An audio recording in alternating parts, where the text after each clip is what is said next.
Would like to first acknowledge that Ottawa is located on unceded, never surrendered territory of the Algonquin Anishinaabe Nation, whose culture and presence have nurtured and continue to nurture this land.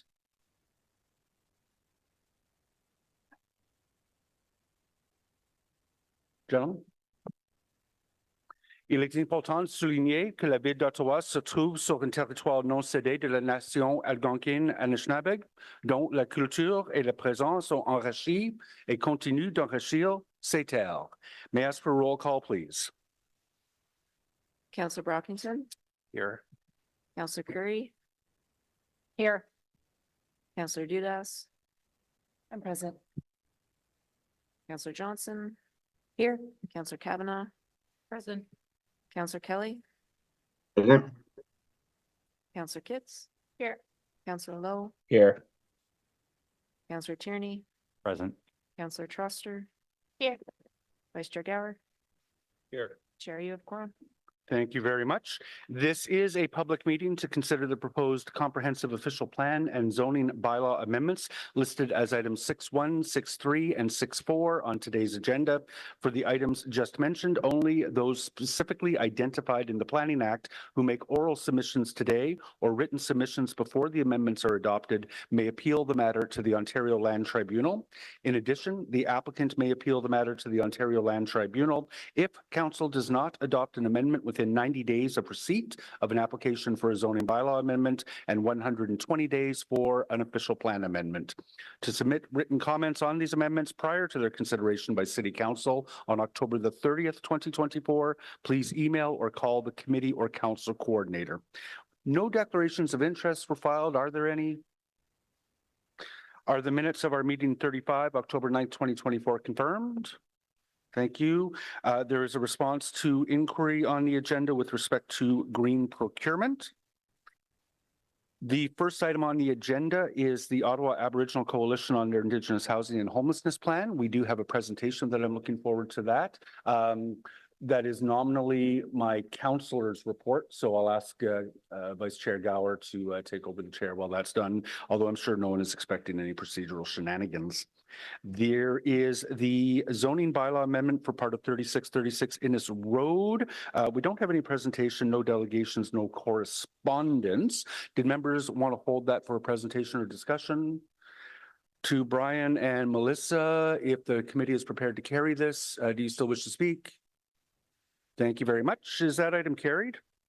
Thank you. Thank you very much, Lucy, for your work on that one. There is a zoning bylaw amendment for 1280 Trim Road that was listed in the agenda, was withdrawn prior to this meeting. There is the minor zoning bylaw amendment for 2128 Trim Road. Again, no presentation, no delegations, and no correspondence. Do members want to hold this for a presentation or discussion?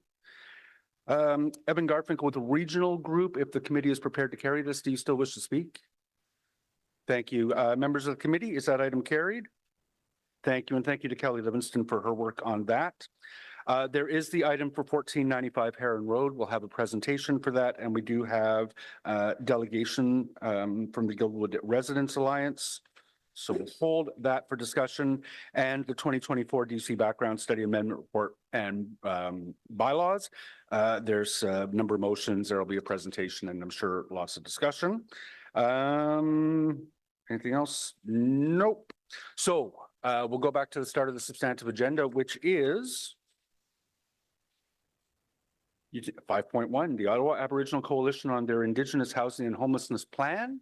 I'll give those who want to make a presentation a chance to come on up. And in the meantime, I'll yield the chair to Vice Chair Gower.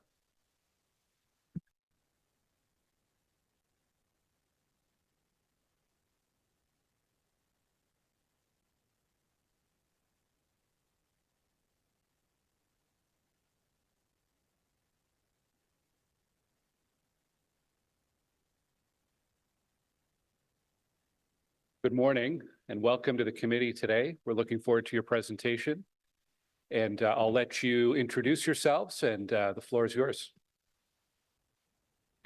Thank you so much. So thank you, Chair and Vice Chair and councillors.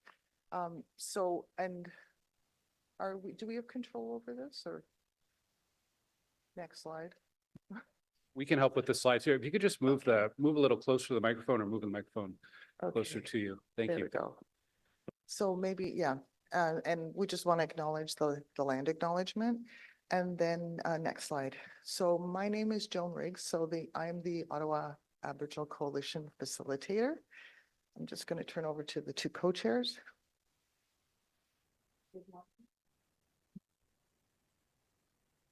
It is an honor to be here.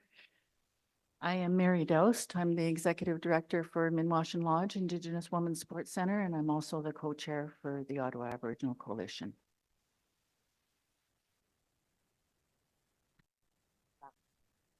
Ulaku, Stephanie McKay Adams. I am the Executive Director with Inukatigi Center for Inuit Children, Youth and Families, as well as the co-chair of the Ottawa Aboriginal Coalition.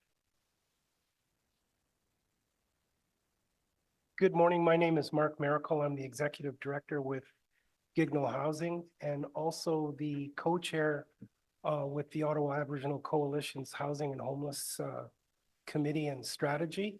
And I'd just like to extend my greetings from my co-chair, Karen Green, who was unable to join us this morning. But there's more to me than just me.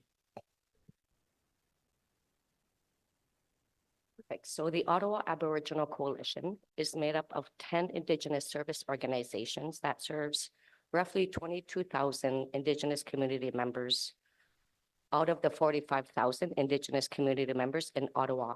Between our 10 Indigenous organizations, we have just over 550 staff. The property assets between the 10 Indigenous organizations are estimated to be around roughly $200 million. The OAC acts on the collective issues and concerns, which is raised by the 10 Indigenous service organizations, with the goal of advocating for systemic change and for ensuring that the gaps that our Indigenous people see are addressed to better meet the needs of our community.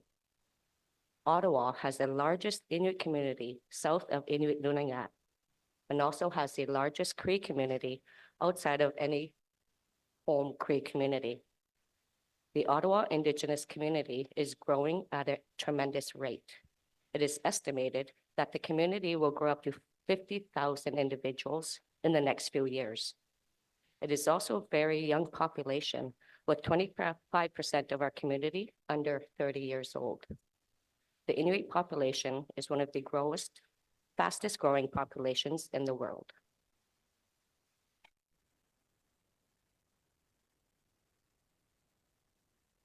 Next slide.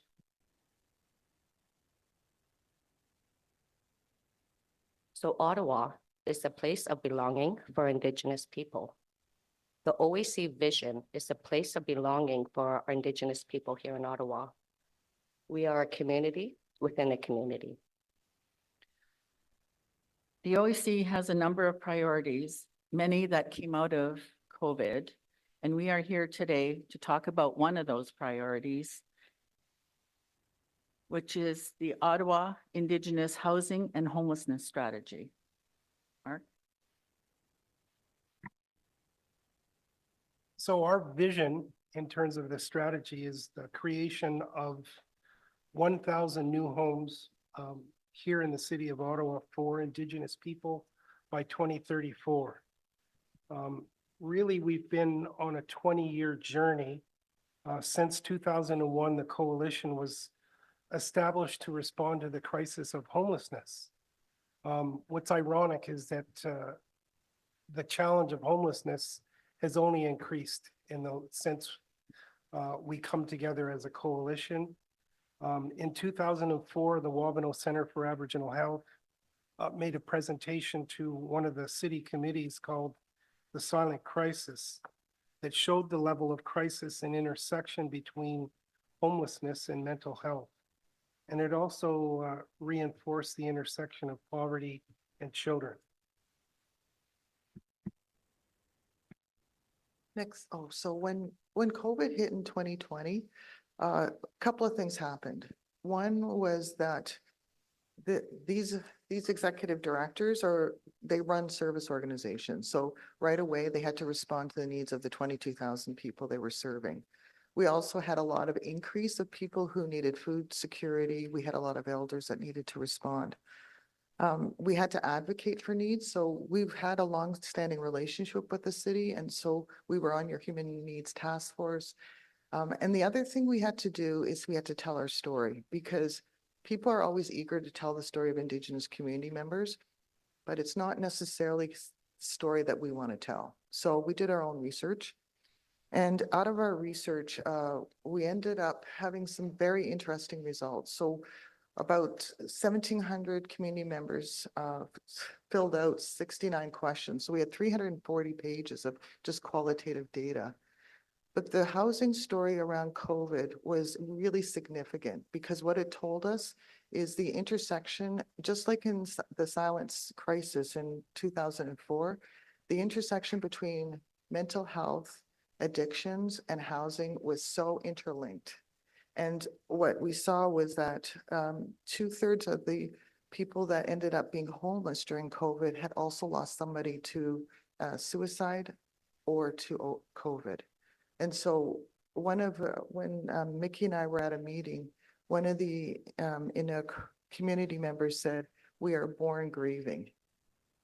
And one of the things we really realized is that it doesn't really matter what kind of housing you have. If you're dealing with intergenerational trauma and the consequences of intergenerational trauma, then you're actually dealing with a very complex situation.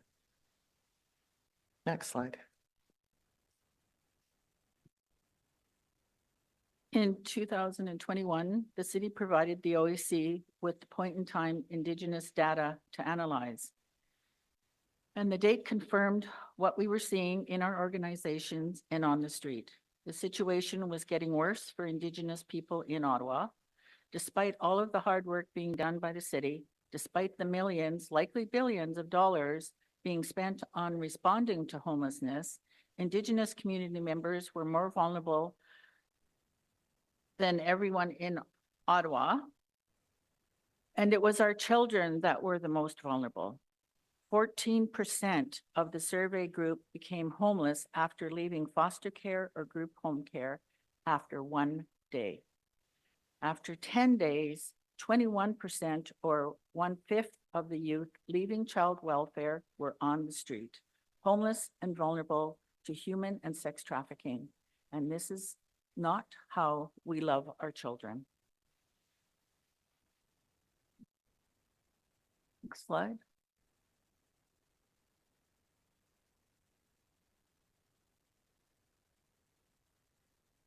In 2023, our ACAB survey with homeless community members found out nearly 70% of Indigenous participants experiencing homelessness in Ottawa identified as Inuit. 70%. We have had to have a different response than police, shelters, and the lack of fundamental addictions and mental health services for our Inuit community members here in Ottawa. And in our research with the Alliance to End Homelessness in 2023, we saw again the interconnection between the restoration of culture, mental health, and housing.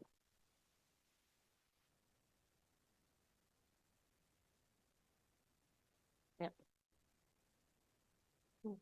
So 2 weeks ago, the Ottawa Inuit Synergy Table met, which is comprised of the Ottawa Public Health, led by Vera Etches and her team. They presented heartbreaking numbers in the amount of Inuit deaths here in Ottawa yearly since 2023. The amount of deaths that were presented were staggering and very heartbreaking. Again, Ottawa is the largest community for Inuit members outside of our home community of Inuit Nunangat. We must ensure that we provide a safe space for our Inuit community here in Ottawa, which includes housing, mental health, and access to programs and services.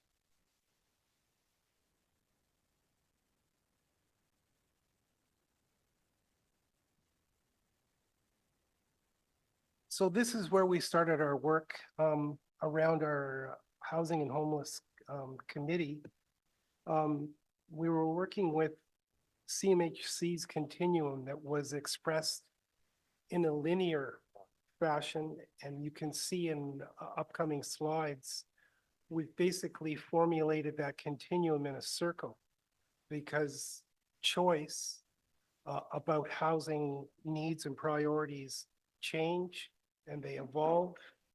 And we see it more as a circular relationship, which is consistent with Indigenous values. And as you can see, the recurring themes over the 20 years and the recognition that things are not getting better led the coalition to recognize we need to think about these things differently. So what can we do?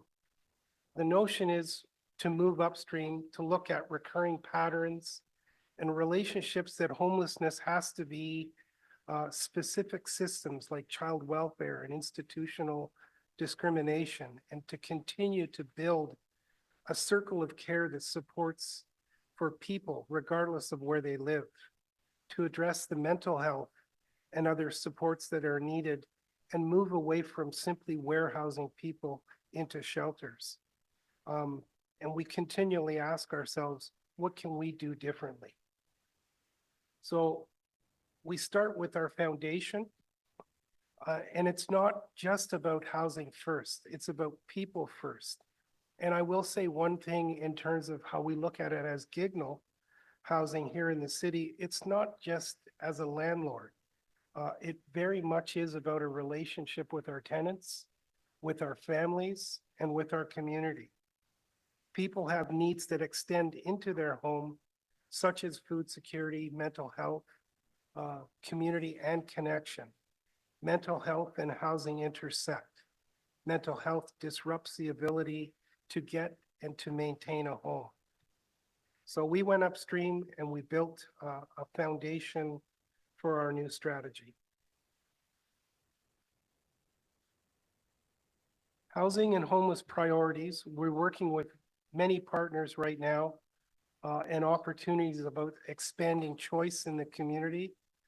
We've had significant discussions with the Sandy Hill Cooperative Housing, with Ottawa Community Housing, with the Parkdale United Church. We're working specifically on a supportive housing model with a number of partners, including Solace, Options by Town, and the John Howard Society and Gignal, as well as talking to the federal government on a variety of surplus lands that they have identified and that we've expressed an interest in further examination about establishing housing, services, and actually a more detailed Indigenous hub. We're building assets around the base of Indigenous community here in Ottawa that includes Gignal and Inuit nonprofit housing on the housing side, independent living, but also extends to other members of the coalition that are involved in some form of housing or homelessness and shelters. So that includes Minwashin, Wabano, Odawa, Tungasuviat Inuit, that are all extending services to this critical part of our community. So I think that's Nikki. The first initiative that the OAC has will bring $45 million into the city and is creating something that is critically needed for our Inuit community here in Ottawa. It will also be the very first Inuit-specific violence against women shelter outside of Inuit Dunangat.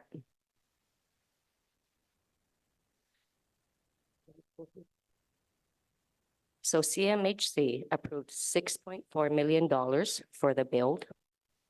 The City of Ottawa has approved land on Forest Glade.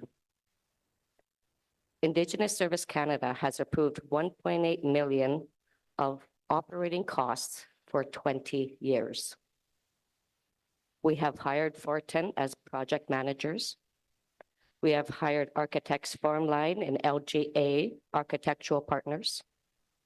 So far, we have held 2 workshops with the Inuit community, with Inuit women that have faced and has experienced fleeing violence.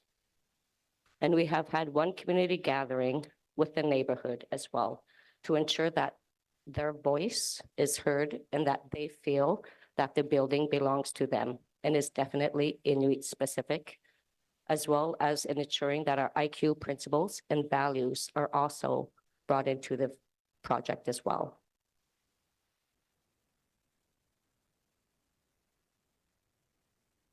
The architects listened to our community and have designed a 2-story building that creates and reflects safety. And also, we had listened to what the neighborhood has to say.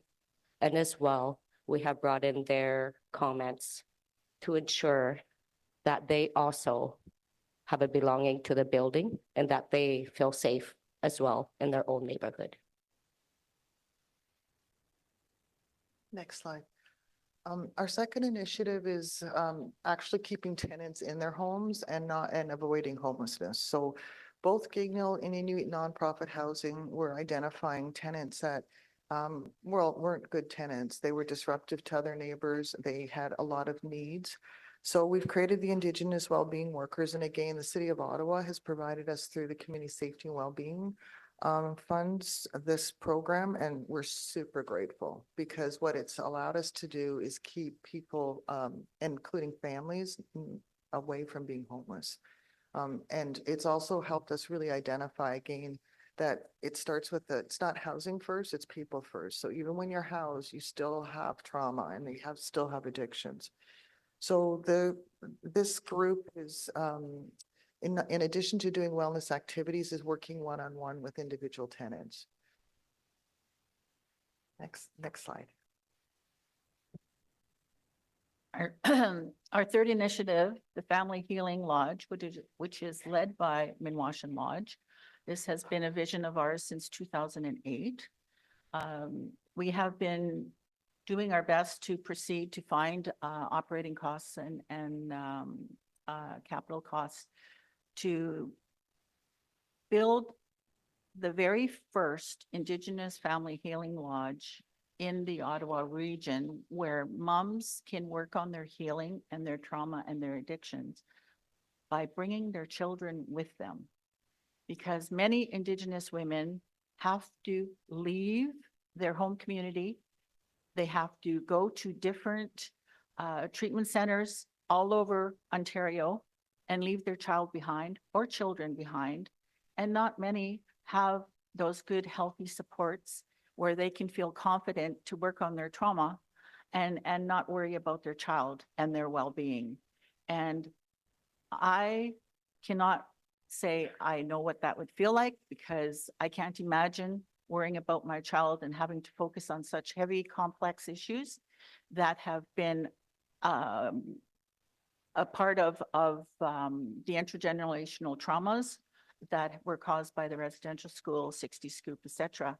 And so by mom being able to bring her child, she can be in a good place and stay focused and stay grounded and do the work that she needs to do, knowing that her children are in a safe environment and knowing that they do not have to worry about them, because the child will be looked after by the aunties and the elders and the staff that would be caring for them while mom does the hard work.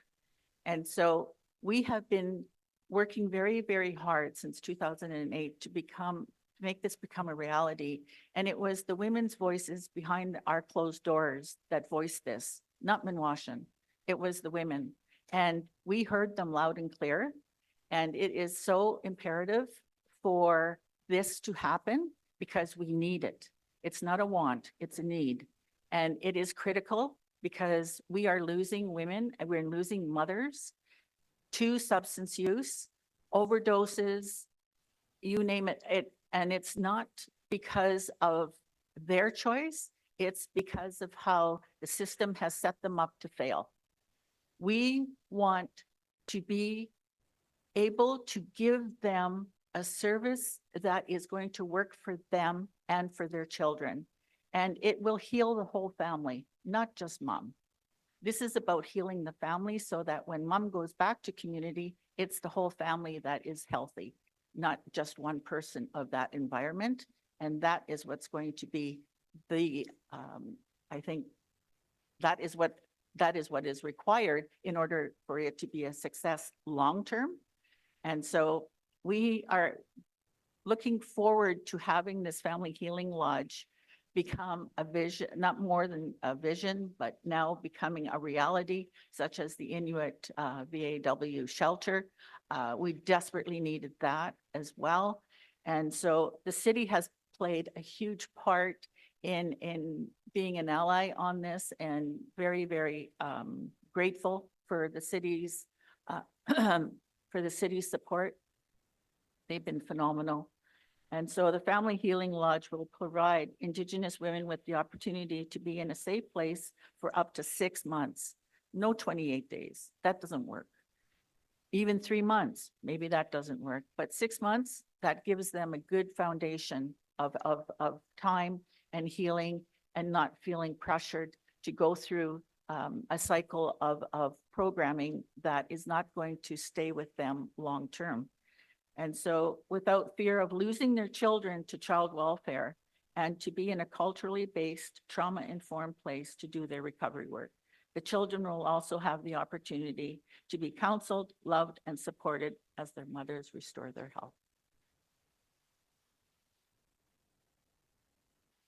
Working with the city around land for the Family Healing Lodge, we applied for 10 million to Nietzsche for capital costs in the first round of funding for Indigenous housing. We made it through to the last round, and we are going to apply again in the fall. Where we fell short, we did have a meeting with Nietzsche and found out that right now the focus is affordable housing, long-term sustainable affordable housing.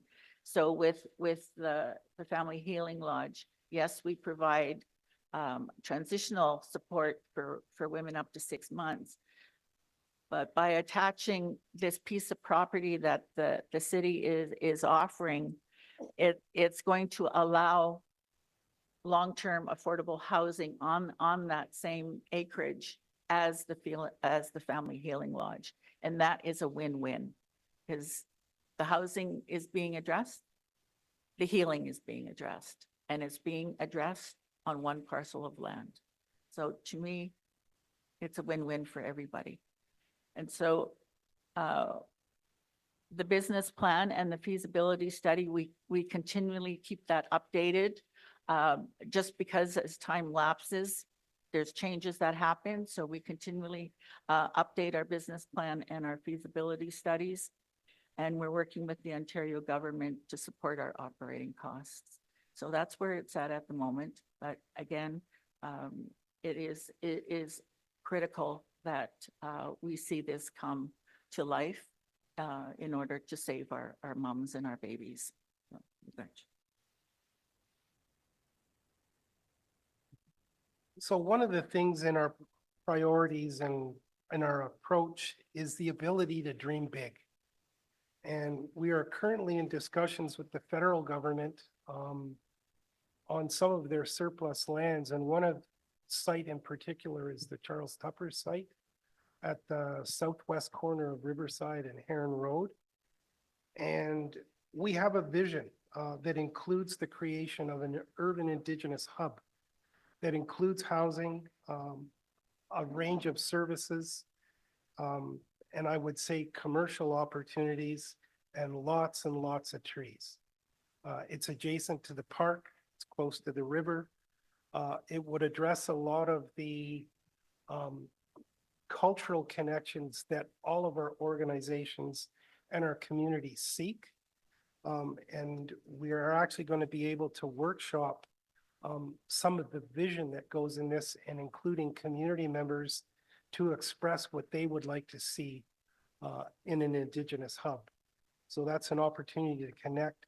I also don't want to lose sight of the fact that, and Mary's alluded to this in terms of the vulnerability of women in our community. Gignal housing is one of more than 100 typical urban-based housing providers across this country. And Gignol's 60% of our tenant base are single mothers. So there is a level of vulnerability that we're serving. And we want to see that reinforced and supported so that they can thrive and they can feel whole in this city and be contributing productive citizens and able to enjoy what this city offers, and also to share the gifts that they bring as well. So, thank you. Wouldn't it be amazing if instead of seeing the Inuit homeless group on the corner of Rideau and what's that street? Sussex? Wouldn't it be amazing to see Indigenous people smiling, being happy, living a normal life as they should? The OAC is going back to our vision. And that is, we are committed to serving the needs of the Indigenous population here in Canada, here in Ottawa. As I mentioned, we have a community of 22,000 Indigenous people here in Ottawa. This is a place of belonging. This is their home as well. Again, I must go back to the data and statistics that the coroner presented to the Inuit Synergy Group. I'm not too sure if you have been privy to that information yet, but once you see it, it's going to be staggering. You're going to be surprised as the amount of how many Inuit women and their children and their families has died here in Ottawa. That's essentially entire families going missing.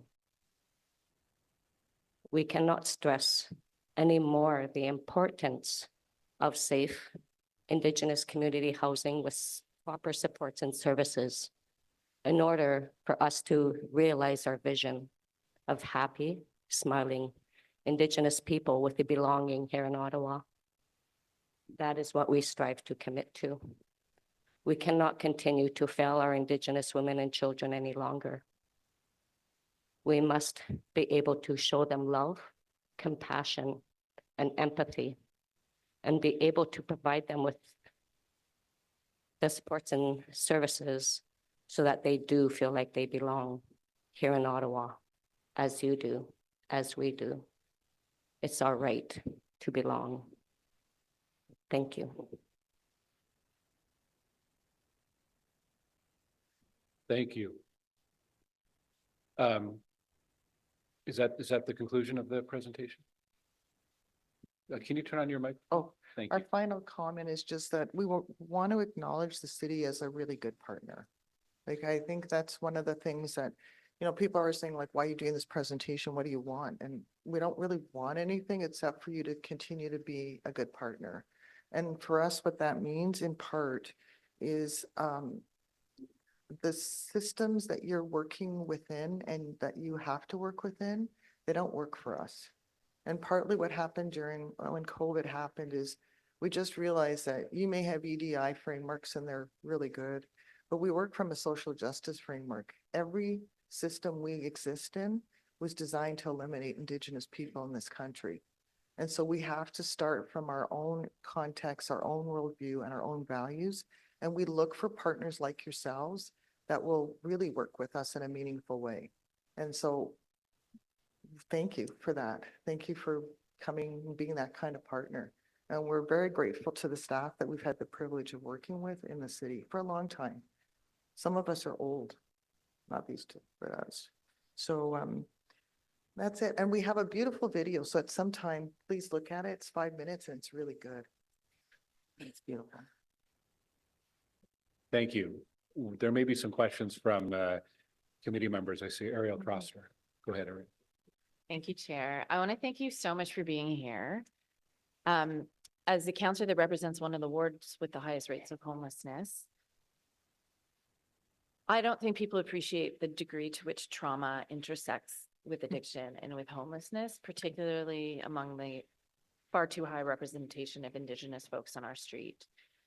And so, and I know, and I just want to let you know the city is with you, because I know that the transfer of the land for the Inuit Women's Shelter brought out some ugliness from the community and frankly, a racist, unacceptable backlash. but it passed without controversy here at the city. We are with you. My question to you is, as you can imagine, there's a lot of compassion fatigue happening in the community. And I have to say, I'm receiving emails that are more and more dehumanizing of folks who are struggling. I know that you work with this population, that there's a high number of Indigenous folks. Do you have any advice for counselors on how we might communicate to folks the connection between trauma and some of what we're seeing on the street, which can lead to social disorder? Just any of your perspective on how we might combat that compassion fatigue, because I have to say that is my biggest struggle. I see a side of humanity in my inbox that I would prefer not to sometimes, and I'm sure you do too. And if we're going to be in this together, I think we need to think about that, about how we really help our residents understand how important this work is and how beneficial this kind of housing is to the whole community, not just to Indigenous folks. Well, I can just say from Minwashan's perspective, this is our day-to-day reality. And many days go by that, you know, we carry heavy hearts, not going to lie. However, you know, there are successes too that happen out there. And maybe I can just suggest that one of the messages is just to say that you're being heard. We hear what you're saying. We hear your story, and we are here to support any way that we can. And it's just about them knowing that it's not falling on deaf ears, and that you are paying attention, and that you are reading those disheartening emails.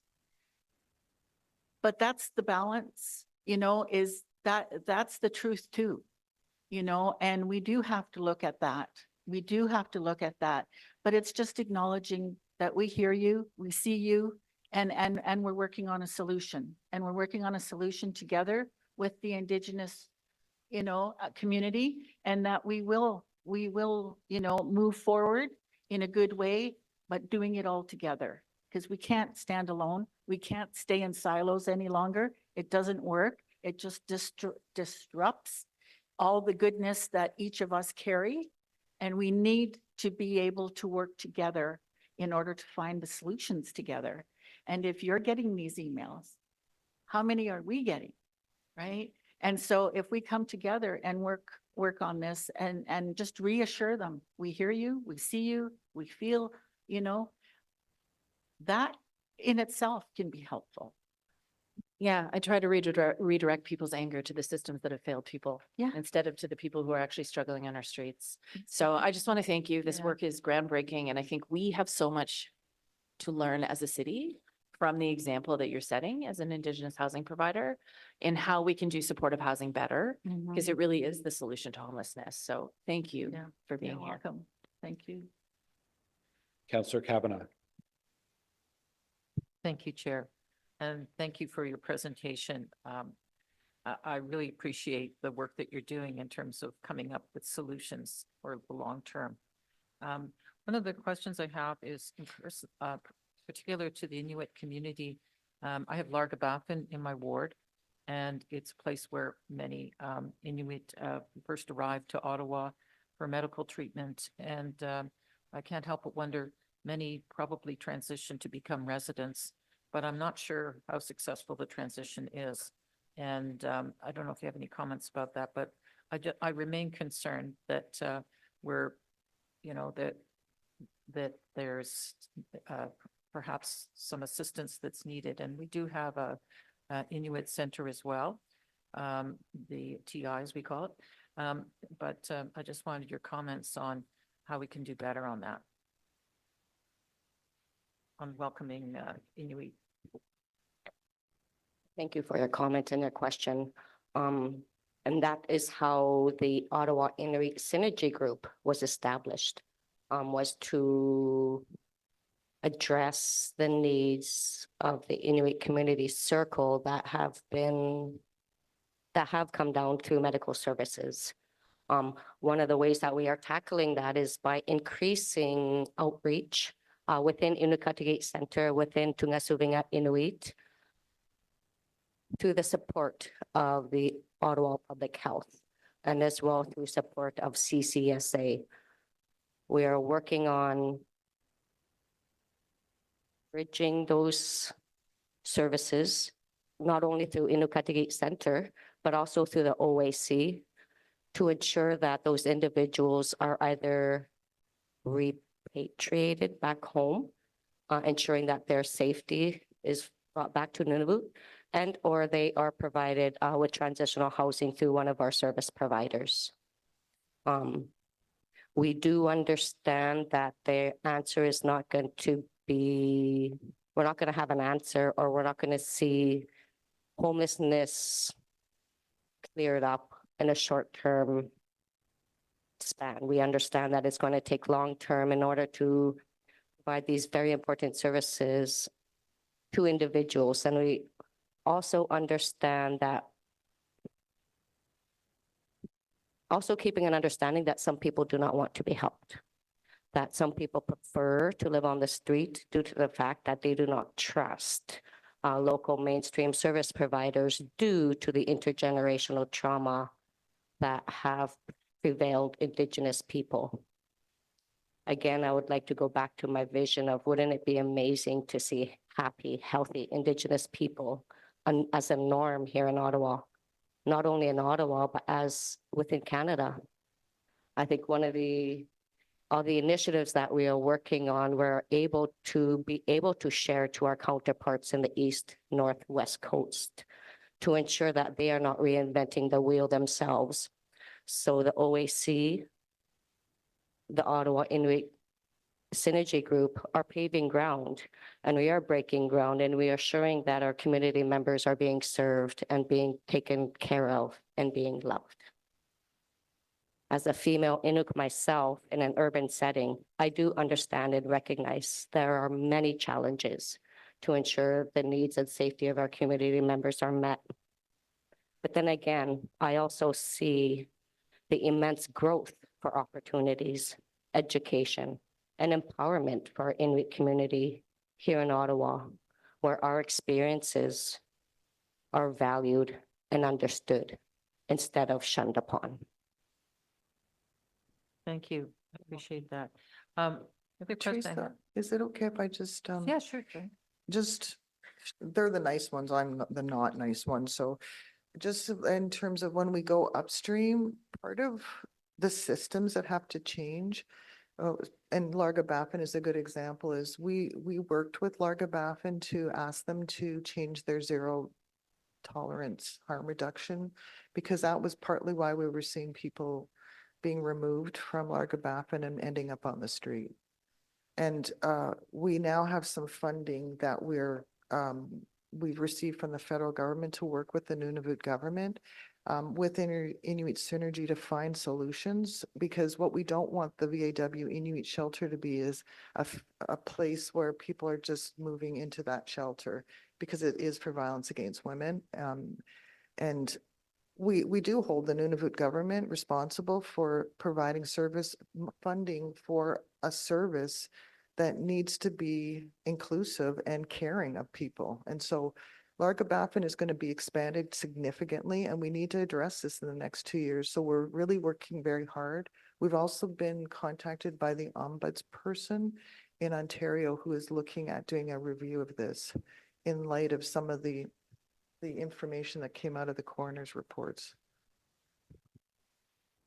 Thank you, Joan. And currently, you're working with mainstream shelters and supportive housing. And I just want to know if you've is there been any success, like, for example, Cornerstone, in terms of partnership and others that are currently working with Aboriginal women, if there's not one specifically for them right now, and how that is going.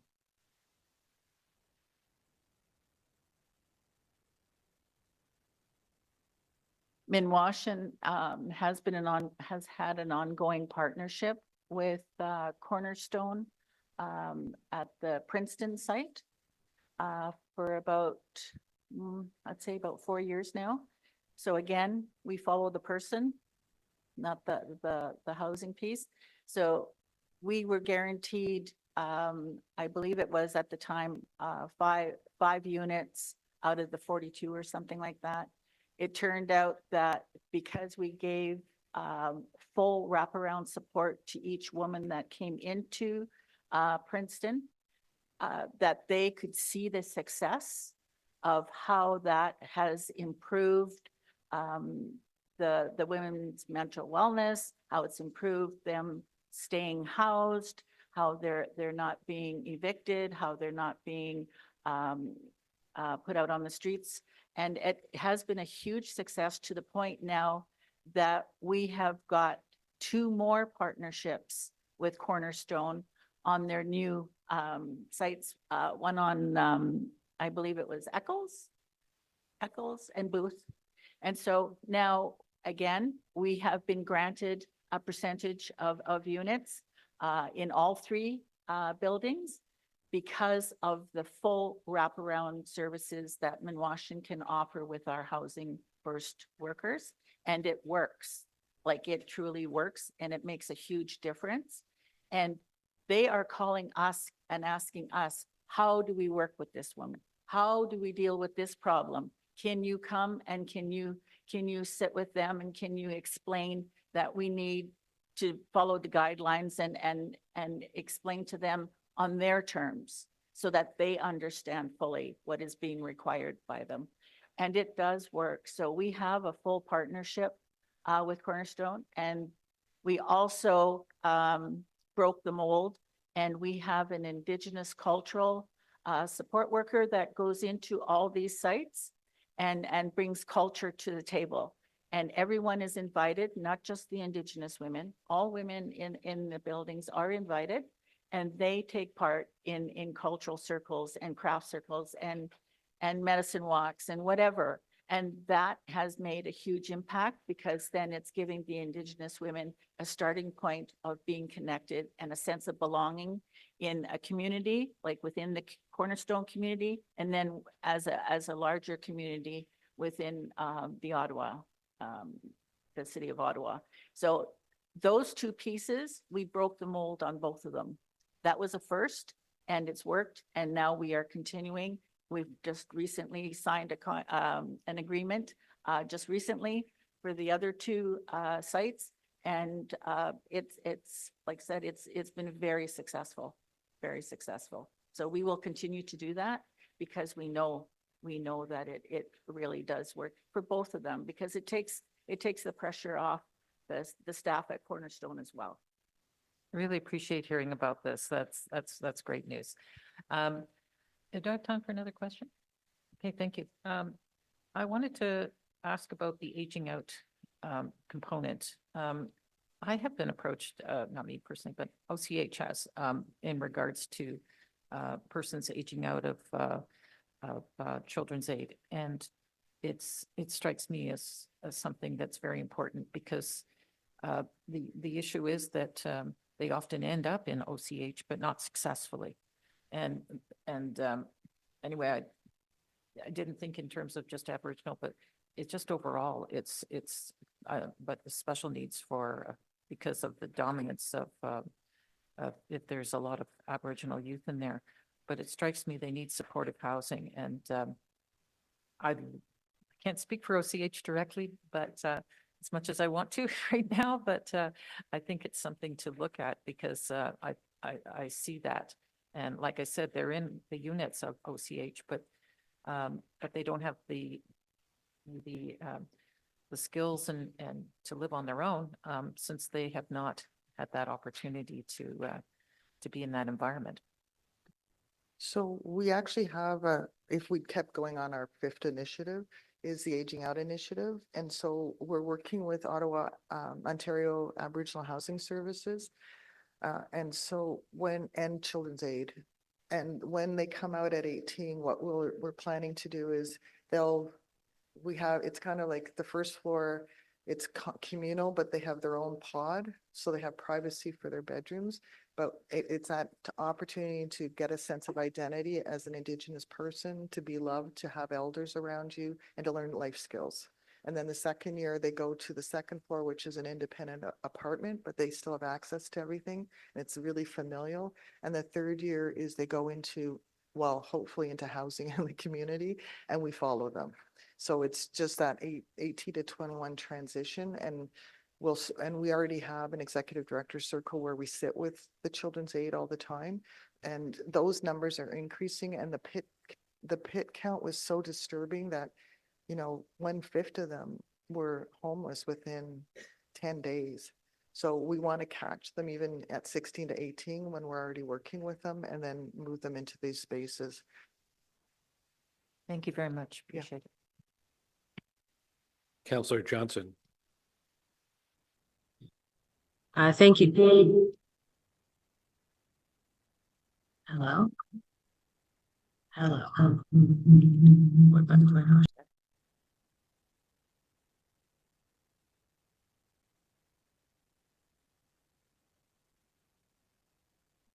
Hello? Oh, thank you. Okay, sorry about that. Yeah, thank you very much for being here, and it's really nice to see some of you again and to meet some of you for the first time. My name is Lane Johnson. I'm the city councillor for College Ward. So MP Vandenbeld is our common denominator, and I know we had the opportunity to connect about the Tupper space last year. So I'm glad to hear that it's still progressing on site. Just to share a story, because it's coming up for me as I'm hearing you speak. So I was at a family funeral last weekend and connecting with some old family, and I hope you'll hear this family story in a spirit of hope. It was close enough to Thanksgiving that, we were sort of sharing stories about what we were thankful for. And I have this, I think he's 7, very bright, sensitive young man in my family. And when he was asked what he was thankful for, he said he was thankful that he never had to go to residential schools. And for me, that was like a hugely profound moment, because when I was in school, I wasn't taught that way. And here we have a 7-year-old boy who, is processing that pain and that suffering of children. And so when you talk about coming into this with a spirit of empathy and a spirit of understanding, that story for me is quite hopeful, because it sounds to me like there is a generational change in how we understand what truth and reconciliation looks and feels like. So I just wanted to share that with you, because for me, that was a really profound story. So I just have a couple questions related to the planning. So again, I'd love for you to be able to expand on the progress that you've made with the workshops that you shared, Mark, briefly for the Tupper space. And perhaps you could sort of let us know what's coming up, but also let us know, what we need to do to advocate with our federal partners, because I do see a federal role in this, most certainly. And we want to be able to be, on the same page in terms of our messaging and our asks. So can you let us know sort of a bit more specifics about the workshops, and then what the messaging might be collectively? Well, we'll definitely keep the city in the loop. I think, as people have already mentioned, the relationship that we have with the city that's really evolved over the last 25 years, about talking about service gaps and relationship building, has been significant. And I think the federal government needs to be always reminded that the relationship with constituents, with people and communities, starts at this level of government far more. It's far more important. And it's probably the least understood by everybody. So the notion that they're providing an opportunity for a community vision that the city sees very much eye to eye from our perspective. So staying connected, staying supportive is critical. The workshop that I mentioned, the first opportunity is going to be at our career fair at the end of this month, where we've got a significant number of community members coming together around opportunities with respect to employment and training and partners And it will be an opportunity to workshop this proposed Indigenous hub and let community members express what they would like to see. What's their vision for housing, for services, for commercial development, being able to connect more directly with Mother Nature is important. And we'll absolutely make sure that the city is involved every step of the way. So thank you for your interest and your support. Just one follow-up question. So similar but different. Joan, you had mentioned in your comments that the systems that we impose don't always work for Indigenous partners. And, you know, I sort of have some reflection to do when working with Indigenous partners in College Ward, because, you know, I want to ensure that I'm advocating for them for the things that they need, but you know, there's certain methods of communication maybe that are not the same, or you know, timelines are different, or whatever the case may be. And I was just wondering if you could give us a crash course, you know, quickly on some of that sort of cultural competency when trying to support Indigenous partners in our ward, because I want to get it right. And who better to ask than those who have been supporting the city to get it right for 25 years. We worked with an elder we work with many elders. We have an elder circle, but Elder Jim Albert used to always say, particularly to Mark and I, maybe we needed the lesson most. He said, don't do engagement, do relationship. Like, you don't need to do an engagement with a community when you have relationships with them. Just go and ask your friends, like sit with them, be in relationship. And it's always stuck with us. And so even on the federal government stuff, they're interested in giving it to us partly because they're doing so much procurement. So we've really attached it to our employment hub stuff. But we bring the city with us to every meeting that we have with the federal government, just because you're part of our circle. You belong to us now, and we want to bring you into all of the work. So that's the biggest advice. And the other is that come where we are, because I have the privilege of being in relationship to all these executive directors, and I'll never forget when COVID hit, because they were looking after organizations. We had no PPEs. We weren't on the list of priorities, yet she has a shelter 24/7. He still has maintenance in all of his units. And it was the city that we had to go to say, help us. And so your relationship is so critical to support us. And remember, they're also thought leaders. So they're always in this place of creating something new if we create the space for it. That's our opportunity. Is we already have people they are grounded in community, they're grounded in Indigenous knowledge and worldview, and they can offer that alternative. We just have to create the space, and it's not an engagement, because we love your staff, your city staff, but they don't have an Indigenous worldview. So they're going to put it through a lens and give it to you, but it won't be what we can say to you. So. The other thing that I would say, and this just builds on the whole notion of relationship building and what Jim Albert expressed to us at the very beginning of the coalition's life. And in terms of relationship building, what is it? And it really is about awareness and education when two people or two parties sit down and get to know each other, know their challenges, and become more educated. But it's all premised on the integrity of the partnership or the relationship, the respect that people have a different perspective, a different worldview, and then building trust within that relationship. And as you build that, then you build the confidence to do things together. And I think that's where the magic always is you get to a point where you have confidence and trust in each other that you can then do shared risk. And the city has taken some very bold steps in working with the Indigenous community here over the last 20 years that is unique to the city of Ottawa than any other big city.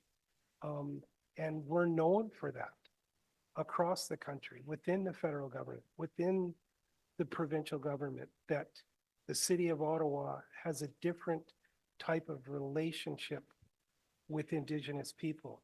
And the payoff, it's very much like a mutual fund. It's not something we're going to see today or next summer.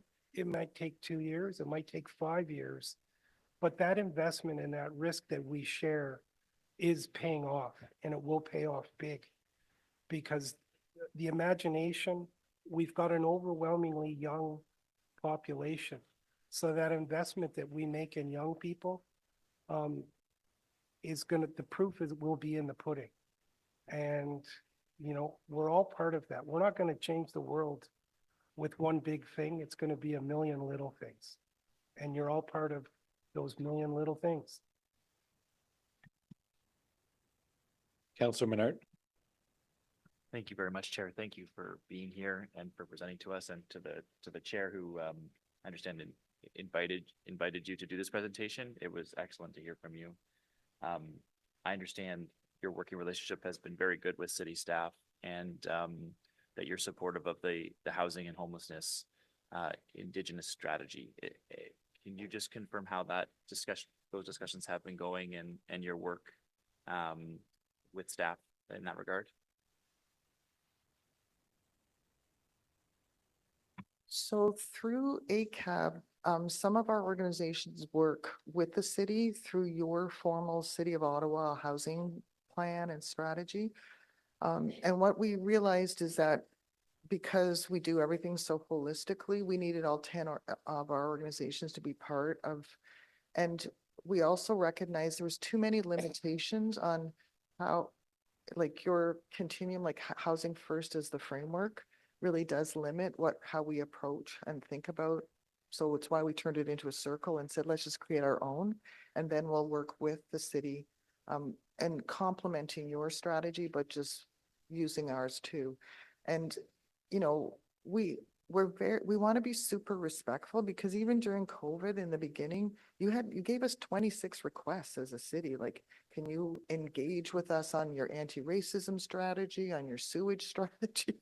And we had to just say, no, we're not working on your 26 priorities. We're working on ours, and we're going to see if they mix together. And so our relationship with your staff is basically, how do we marry them together? But we're not trying to like meet yours, and we're not asking you to meet ours. We're just trying to do it together. That's helpful. Thank you for that feedback. I was happy to see that there's big dreams about an Indigenous housing hub or village with housing services, trees, and a connection to the land. I'm wondering sort of what stage that might be in at this point, and are there locations where you know, you're being discussed that could be ideal? Is there more information you can give us on that big dream? So the federal government's, they've shown us all 20, and we're working with Fortan to go through them. And they're big like there's big spaces, so we would be doing it with partners, but our passion is Charles Tupper. We want it. Like, and we're not shy. In fact, people are calling Mark saying, we understand you want Charles Tupper. So like, and you know, we're working with Yasser and the Jackson building. And, you know, he was like, take the whole building. And we're like, no, we want Charles Tupper. Because one of the things that in COVID research, which is we were surprised about, was the level of resiliency. People, when they stopped, you know, I think sometimes we forget that it's 45,000 Indigenous people. There's a lot of strong people. So they stopped, and they said what restored them was going back to culture and the land. Like, we have our own tools, mental health tools, to go back to restore ourselves and our communities and our families. And so we kind of need to have it. It's why we challenged the Ottawa Hospital to not cut down 800 mature trees, like build it somewhere else. Like, we can't minimize what the damage to not just Mother Earth, but to Spirit. If we're just, you can't replace a tree in 5 years. Yeah, the loss of those trees was devastating in that area. I wanted to ask you just my last question around, you mentioned consultation that the city's been reaching out on different topics to get input and work together, which I think obviously is a good thing in collaborating, but you only have so much capacity and you have your own plans that you want to advance, which is understandable. How has consultation been going, I guess, with you? How does it relate to the AOO, who the city does a lot of discussions with, and your own kind of goals in that regard?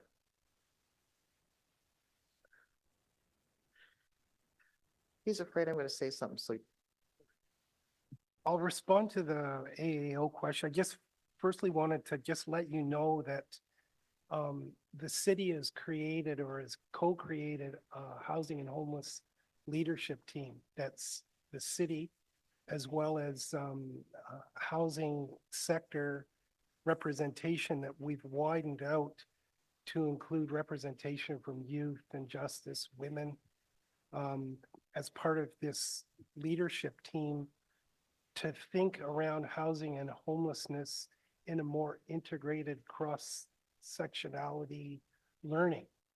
And there's been an accommodation for the coalition to have representation. So myself and Karen Green, my co-chair, are part of that committee as well, or that leadership team. And that's very much about learning together and finding solutions and making recommendations back to council and mayor for consideration. So we're at the front end of that relationship, but we've spent a good year and a half putting it together, and I think there's a lot of thoughtful people around the table that's got the expertise and the voice and the courage to bring bold recommendations and solutions for consideration by council. With respect to the AAO, probably the biggest development is related to Taywin and that development. And we've been very anxious to learn what the Algonquins of Ontario have intention in terms of development. We've met with the city on 2 occasions, including representation from Taggart and AAO. And I think the one thing that strikes us the most is there does not appear to be a commitment to Algonquin housing, let alone Indigenous housing, as part of that development. And they're telling us that, you know, it's too soon, it's too early. They've already got notional targets for the number of units that they like to create within that space for housing, but there doesn't seem to be any carve out or acknowledgement of Indigenous housing needs, and first and foremost for the Algonquin community members. And I know Mickey mentioned a number of 22,000 Indigenous people here in the city. That number is actually double that. It's the 10 service organizations that service directly through our groups, at least half of that population. But in fact, the real number is over 44,000 Indigenous people here in the city of Ottawa. And we have probably the representation from Indigenous groups from across the country that are here working primarily in Indigenous organizations, whether they're service, whether they're political, whether they're professional organizations that are based here in the city. We've got an incredibly diverse working population. And, you know, there's lots of opportunity, and that's where we have approached Taywin as a development to tell us how could we be involved, because we want to contribute. And we've put that question to people from AAO and to the city, as well as Taggart. So we're still, I think the jury's out in terms of getting a clear response. There's a willingness to include our voice, but we don't know what that looks like just yet. Thank you for your candidness and, Yeah. sorry, Joan. Yeah, Sean, I think for us, and maybe it's a question to you now, and you don't have to answer it, but it's a question to think about, which is your relationship with the Algonquin Anishinaabe people is one relationship. And then you have another relationship with urban Indigenous people. And I think every municipality that has a large Indigenous population is trying to figure that out. I think this city has the opportunity to really lead on it. Because when you come to an urban context, it becomes your second home. But for some of our young ones, this is their home. And they're Indigenous citizens of Ottawa. And what is your obligation as a municipality? Because their Section 35 rights still exist. You don't have to be on your reserve or in Inuit Nunavut to have your rights. You have obligations to be engaged with urban Indigenous people. And I don't think we've figured that out yet. It's not the same. And it's also not the same as the host nation. So I think that's one of the things we'd love to keep talking to you about is how do you understand your obligations and responsibilities to urban Indigenous people who have constitutional rights that are different from everybody else in the city, but are also citizens of this city, pay taxes, are contributing, and want to make this city better. So. Thank you very much for your openness and candidness and for presenting to us in a good way. Appreciate you being here. Councillor Carr. Thank you very much. I really enjoyed the update on all the initiatives that's happening. I just have one tiny question, a point of clarification. So you're looking on the federal lands, you want Tupper for the housing and homelessness, Indigenous housing hub, correct? I wasn't clear with respect to the Family Healing Lodge. That would be in a different location on a city property as of yet to be identified, correct? What are the space requirements for that Family Healing Lodge? So in the conversations we've had with city staff, one of the things they've said is coming back from counselors is how important affordable housing is. So we're looking at whatever the space is, they would need a couple of acres, the Family Healing Lodge. And if it's a bigger space, that we would work with our housing providers to submit to CMHC for affordable housing so that we could have both depending on the size. It's not as big as Charles Tupper though. Okay, so Just a couple acres. It's just a couple of acres I mean, the thing about the Family Healing Lodge, it has to have land because of the programming is land-based healing. Okay, perfect. Yeah, I was just trying to understand that a little bit, but thank you very much for being here today in the update. Councillor Dudas. Yes, thank you very much for being here and giving us an update on all the incredible dream big projects you have on the go.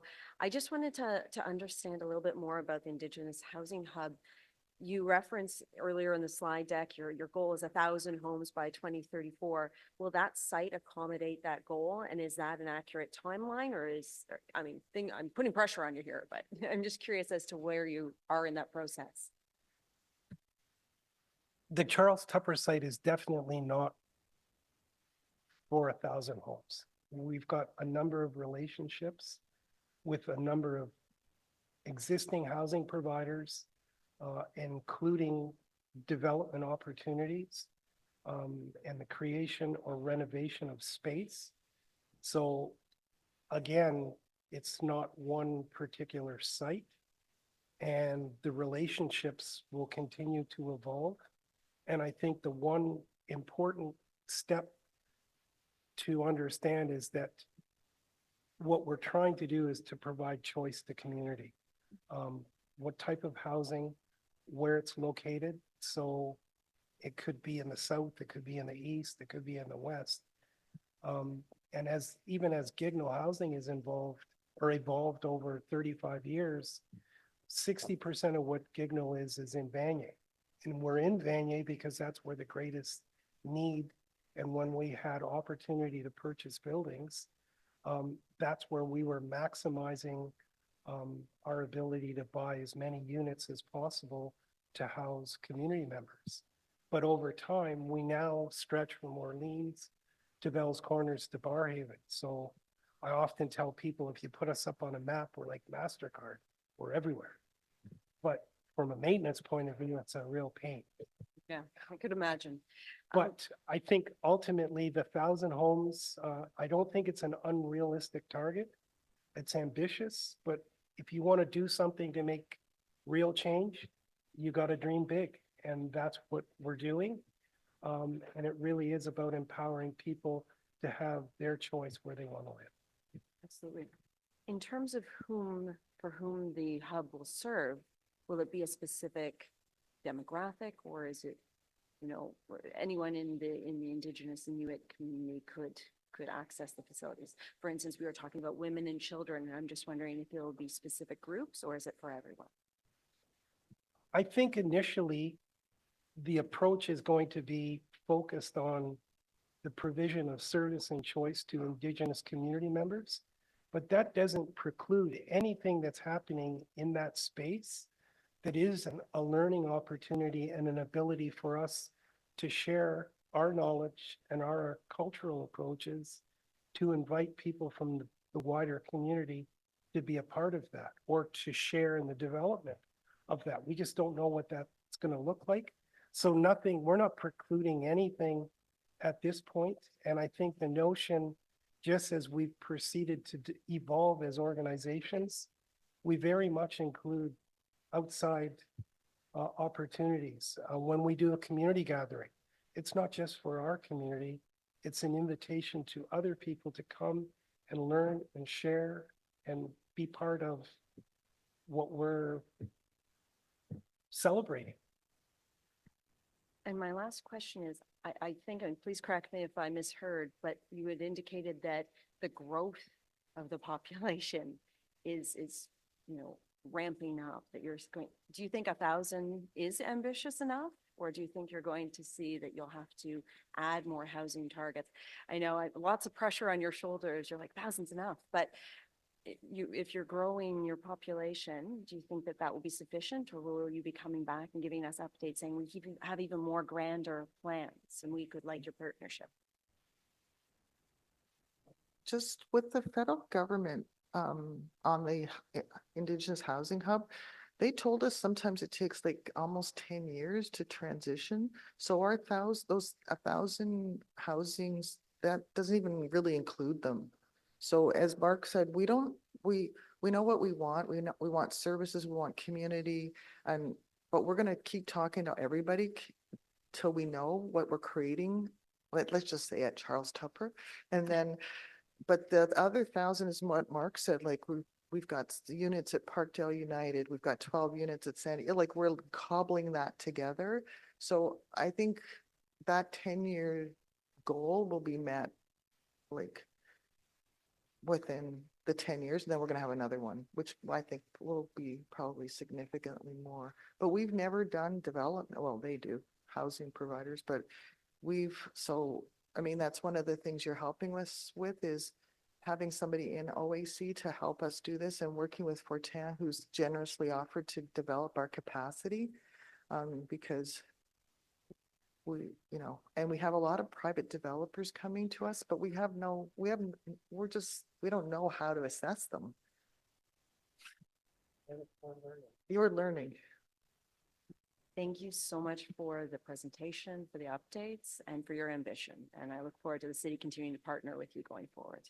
Thank you very much. Chair Leeper.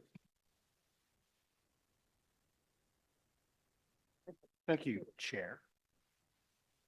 Thank you very much for the presentation today. I saw a lot of attention being paid to it. I'm glad to hear that the city has been a good partner to you, and I don't have any reason to believe that will ever change.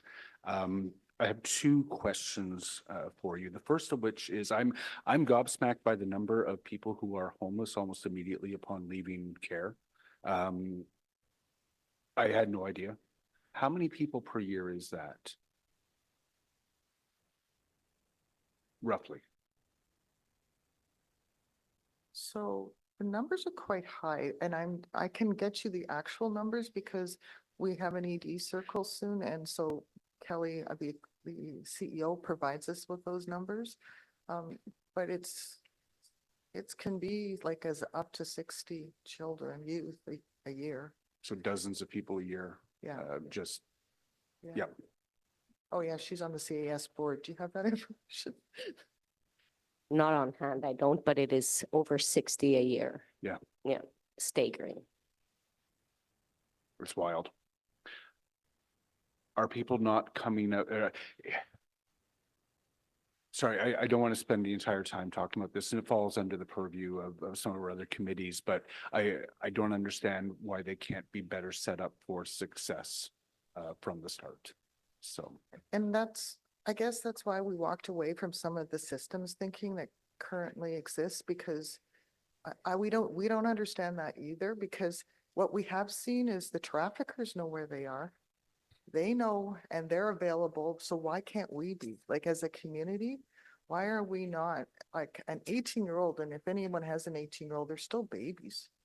And if you think about intergenerational trauma and doesn't know themselves, I mean, the vulnerability is so extreme.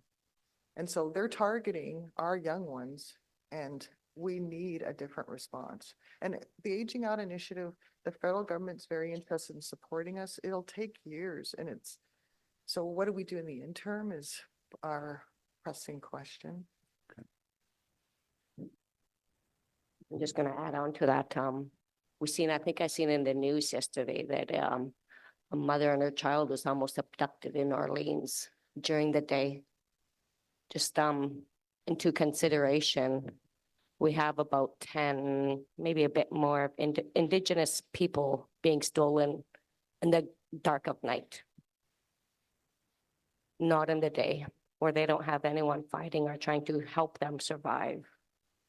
And so exactly, being able to come together as a community, looking at the systems that are in these supportive housing or these congregate living group homes, and seeing what systems they have inside that is damaging Indigenous community people when they leave the child welfare system one day after being released.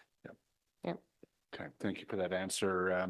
The media is watching, and I hope that they take some interest in that statistic. The second area that I want to look at, if the chair will indulge me for just 45 seconds or so, this Planning and Housing Committee frequently has applications for development approvals in front of us that frankly shouldn't probably be in front of us for things like shelter and supportive housing and things that I know every member of committee is supportive of, but the rules are the rules and they need new zoning. We start each of these meetings with an acknowledgement that speaks to the fact that we are on the unceded, and I'd like to add at the request of some community members, never surrender territory of the Algonquin Anishinaabe, and it does not sit well with me, and never has, that when we are looking at Indigenous housing providers, that the zoning rules apply. I don't know, it's above my pay grade to try to sort out the constitutional questions there. But when Indigenous housing providers own land, even under Canadian law, that you are still subject to zoning fights and things like the Baffin Larga were not this city's finest hour. I just want to make sure as we go through our comprehensive zoning bylaw review, that you are aware that that exercise is underway, that it has implications for where housing can go, and that you are being offered the opportunity to understand the implications of that and to provide your input into it. Because we're told that you are, that the Indigenous community, at least some part of the Indigenous community, has got a view into that. I know it's not a particularly sexy topic, zoning law, but I think it has profound implications for housing providers who are trying to address the crisis, and particularly for Indigenous housing providers who deal with the intersectionality of all the issues that lead to homelessness. So I'd love to hear that comfort, and if you can't give me that comfort, I'll commit to trying to make sure that we all have that comfort. I cannot give you that comfort. You can't? No. Okay. Thank you. Clear answer. And can I suggest, like, going back to what we said earlier is, when you say Indigenous community, you're gonna need to be super clear. Are you talking about the urban Indigenous community? Because we have two housing providers that have like 500 units or over.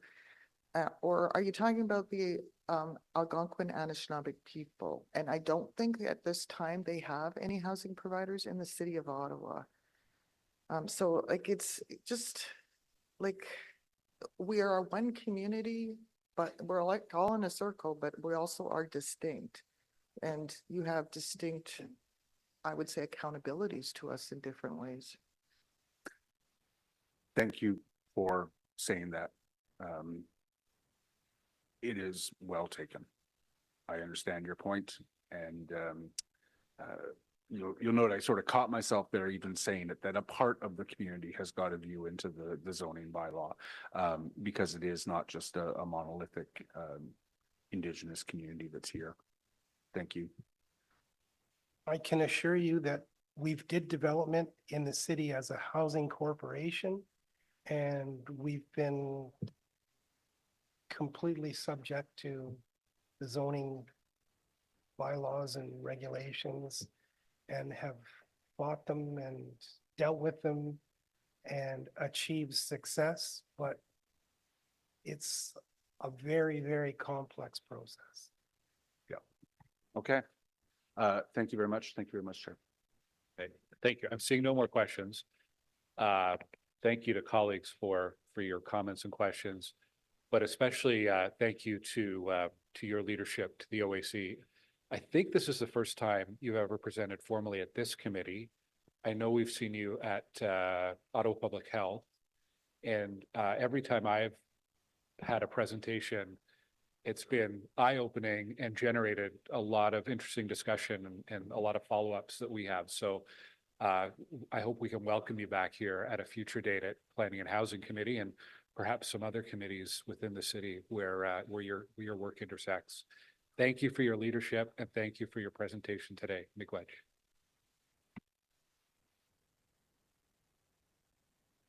We do have to receive this report. Is this report received? Received. Thank you.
And as soon as we have a quorum of members back at the table, we'll resume.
All right, so colleagues, our next item on the agenda is for 1495 Heron Road.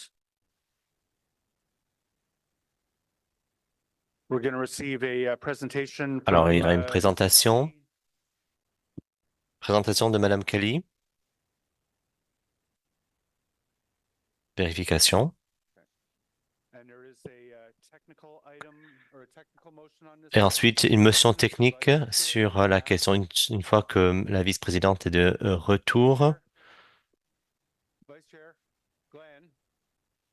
Le vice-président, pardon.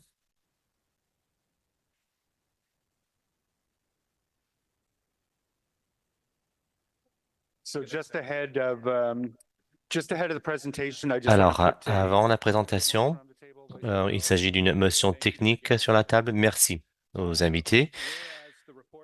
Alors, le rapport recommande un changement de règlement pour des utilisations résidentielles et non résidentielles, dans des immeubles de faible et de moyenne hauteur au 1495 chemin Héron, considérant qu'une modification du rapport est nécessaire pour clarifier l'emplacement du théâtre qui existe actuellement sur le site de spécialité.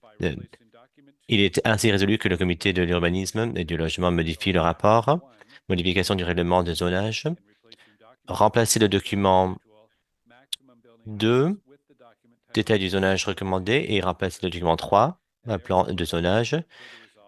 Il est donc résolu qu'il n'y a pas d'autres avis conformément au paragraphe 34-17 de la loi sur l'aménagement du territoire tel qu'amendé. Très bonne motion. Madame Kelly, vous avez la parole. Bonjour, Monsieur le Président, vice-président et les membres du comité. Je m'appelle Sean Kelly, planificatrice de la ville. Et je vais parler de la recommandation pour 1495 Héron. Alors, l'adresse consiste d'un site de 18 acres à l'intersection de Heron Road et Baker's Drive. Le site donc appartient à la Société immobilière du Canada avec un logement abordable. L'utilisation comprend donc des espaces du parc dans le nord et de l'ouest, des utilisations de bâtiments à moyenne taille à l'est, et au sud de la rue Heron, c'est Heron Gate, qui consiste des maisons rangées et des bâtiments d'appartements. Et il y aura l'aménagement qui changera dans les années à venir. Prochaine diapositive. Le site a été formellement le campus Campanile. Donc, ça a été fait par les sœurs de la congrégation de la Dame.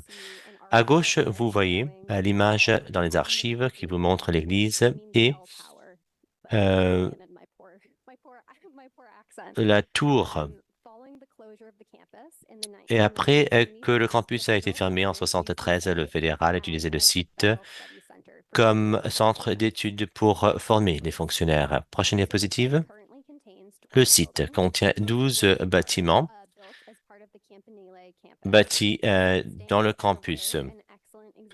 Il s'agit d'un exemple rare d'un campus moderne et le 8 octobre, le comité du patrimoine a recommandé de désigner le territoire pour la valeur patrimoniale.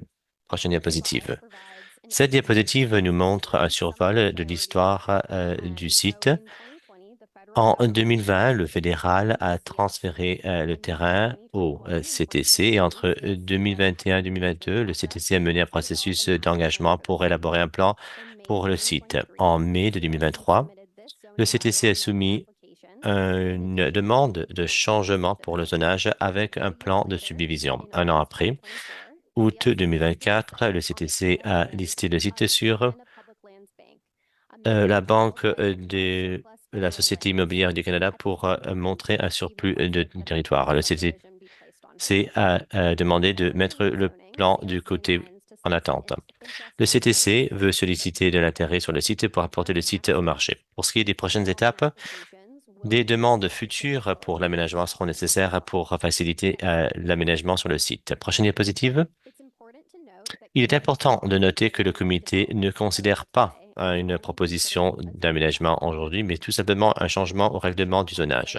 Mais pour montrer comment le site pourrait être réaménagé à l'avenir, un plan conceptuel a été préparé. Ce plan est affiché à l'écran et montre la rétention de 9 des 12 bâtiments actuels sur le site et l'addition de 1100 unités d'habitation et plusieurs mètres carrés d'utilisation d'espace. Le site est zoné actuellement, à l'exception de 3 de 5, avec une limite maximum de 21 mètres. La proposition donc sera pour l'utilisation mélangée. Il s'agit d'une exception qui comprend donc des changements pour l'utilisation comme des cinémas, hôtels et le stationnement souterrain pour l'utilisation et pour établir des autres choses comme les servitudes. Dans la proposition, donc, il sera donc le zonage pour avoir une zone d'institution que je vais aborder dans un moment. Ensuite, la demande veut donc changer pour avoir un corridor, une voie vers le nord. On recommande que le changement comprend donc un symbole pour avoir 3 choses. Alors, évaluation patrimoniale pour s'assurer que le développement était compatible avec les règlements. Deuxième chose, une étude fonctionnelle pour confirmer les services. Et troisième chose, affectation de terrain à la création de parcs futurs. On veut également donc avoir une annexe des hauteurs maximum pour avoir des bâtiments à moindre et moyen taille pour faire preuve des vues. Prochaine diapositive. Comme mentionné, dans le nord-ouest du site, on propose une zone double pour avoir une souplesse.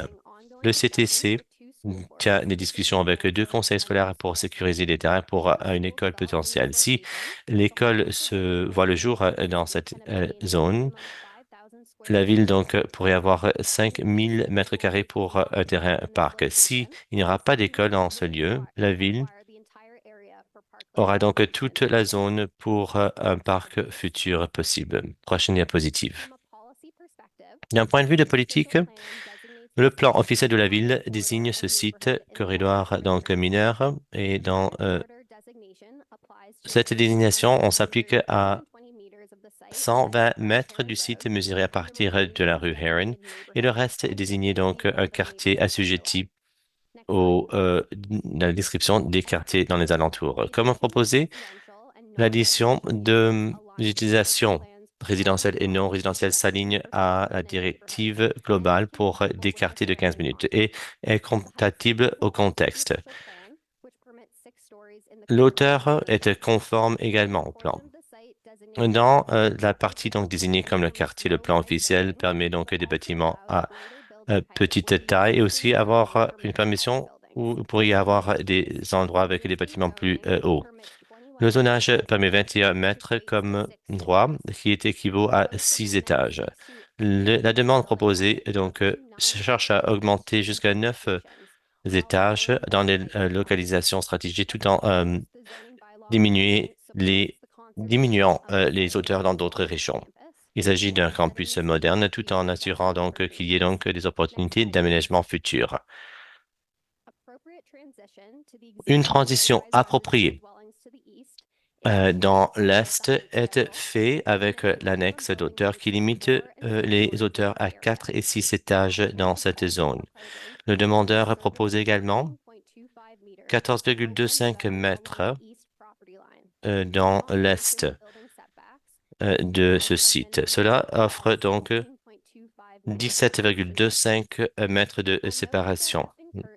Il faut noter qu'il y a eu des inquiétudes soulevées sur les arrangements des hauteurs des bâtiments.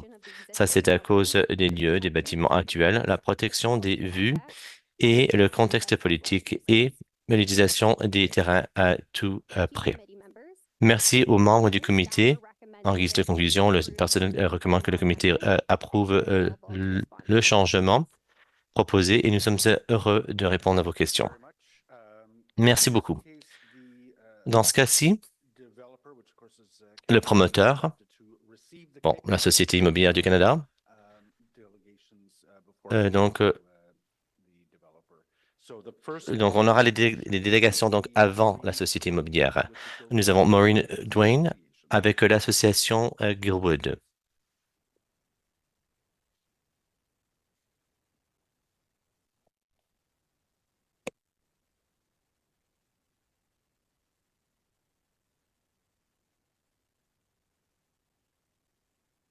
Oui, merci.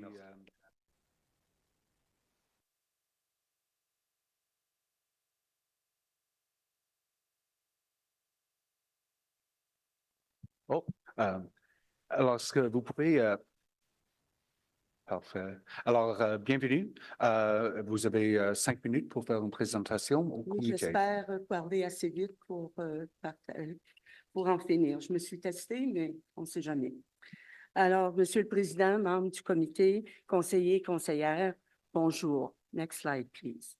Je suis Maureen Drouin, je suis secrétaire du groupe et malheureusement, avec regret, notre présidente est absente en voyage et notre vice-président a pris un nouveau travail, il est retenu. Nous avons demandé à nos membres de suivre les délibérations par vidéo. Vous avez reçu le document 7 du rapport du personnel détaillant nos commentaires, nos accords et nos oppositions. Et pour le comité, directement, notre mémoire plus concis et ciblé. Aujourd'hui, on veut mettre le tout en contexte et revenir sur les points majeurs pour lesquels nous vous demandons votre appui et avons 3 requêtes relatives à l'approbation de la demande. Slide, please. Voici le résumé de nos activités pendant les 3 années et demie de travail continu dans ce dossier complexe. Nous avons d'abord identifié une erreur clé d'exception urbaine dans le zonage. Nous avons fait des recherches exhaustives et formulé nos commentaires en nous référant aux plans officiels tels que vous nous l'aviez suggéré, Monsieur le Président, ainsi qu'aux PPS, les comptes rendus du comité du conseil, aux archives de la ville et à quelques situations de jurisprudence. Slide, please. La vision que vous voyez là est celle que nous avions proposée au début et à laquelle nous revenons. Le nouveau contexte s'y prête bien. Le site a été ajouté à la Banque de terrain publique du Canada, profitant du plan pour construire des logements abordables et pour autres fins de biens publics. Le site peut être mis en location ou à frais nominal pour 99 ans, donc l'ouvrant à une société de but non lucratif. La loi des langues officielles exige une consultation auprès des communautés en situation minoritaire en priorité pour tenir compte de leurs besoins. Et Santé Ontario s'apprête à implanter le modèle Neighborhood Healthcare, ce qui est vraiment important pour ce site.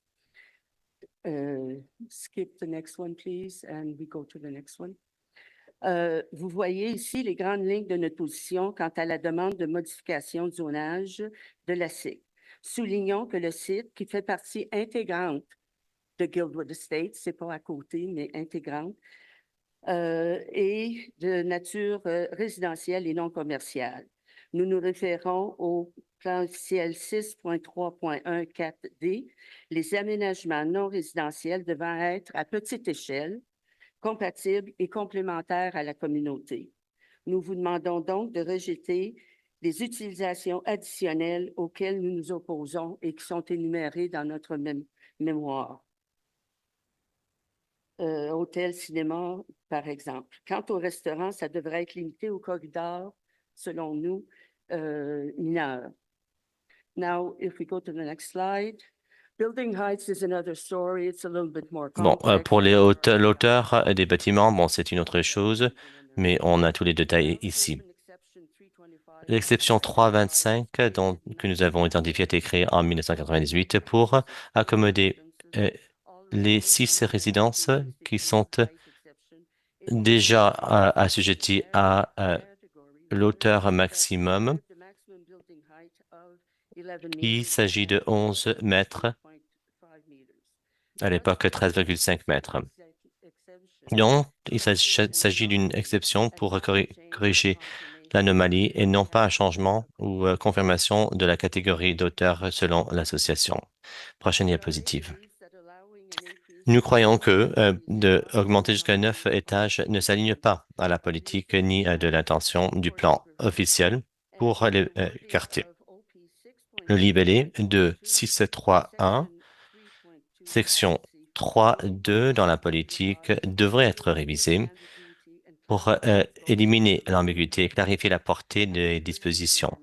Je vous réfère à notre mémorandum pour l'analyse avec des références. Prochaine diapositive. Le plan officiel offre une politique précise pour convertir des sites institutionnels non utilisés à une majorité de bâtiments de moindre hauteur. Il s'agit de cette politique 7 qui prime sur 3, 2, 1. Politique 14, dispositions générales permettant à des augmentations de hauteur dans la même catégorie. Il s'agit d'une règle d'interprétation législative. Nous soutenons donc une hauteur de 6 étages pour une minorité de la zone.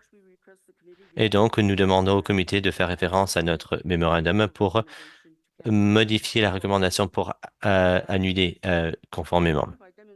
Informé par les besoins de la communauté, les statistiques que vous avez, j'espère que vous les voyez, soutient la possibilité d'utilisation du site pour un village pour les aînés. Prochaine diapositive. En plus du site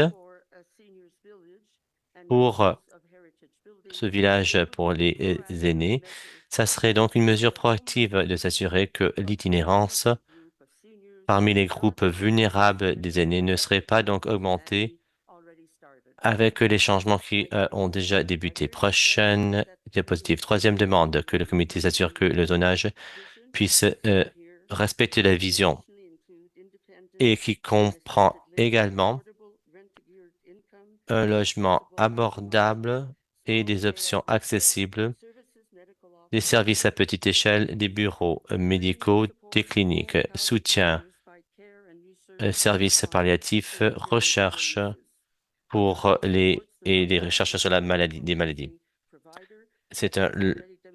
On soutient un fournisseur bilingue qui a déjà montré leur intérêt. Et donc, on vous demande de considérer, de s'assurer que toute décision prise facilite donc ce projet. Je remercie le comité pour votre attention. Conseillère Carr, merci de votre soutien. Merci aux agents de planification, le personnel et merci de votre professionnalisme et de votre expertise. Merci beaucoup. Madame conseillère Carr, vous avez la parole. Merci. Merci, Marine. Je vais parler en anglais.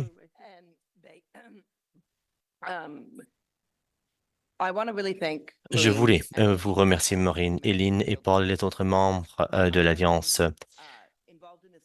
Je participe à ce dossier même avant que j'étais élu. Alors, ça fait beaucoup de temps quand j'étais la présidente de l'association communautaire. Ils ont travaillé très fort sur le dossier.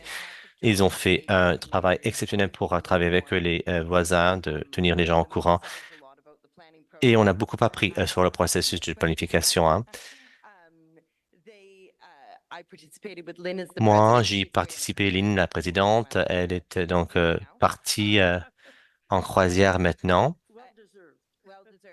Bah, elle le mérite. Et nous avons travaillé au comité avec la société immobilière en 2020 ou 2021. Nous avons passé beaucoup de temps là sur la demande. Alors, je leur ai dit que je vais soutenir la demande aujourd'hui. Je comprends qu'il y a des inquiétudes de la communauté. Pour ce qui est de la demande, vu que il s'agit de changement de zonage, bon, nous attendons après, pour voir qui sera le promoteur, mais je voulais juste vous remercier.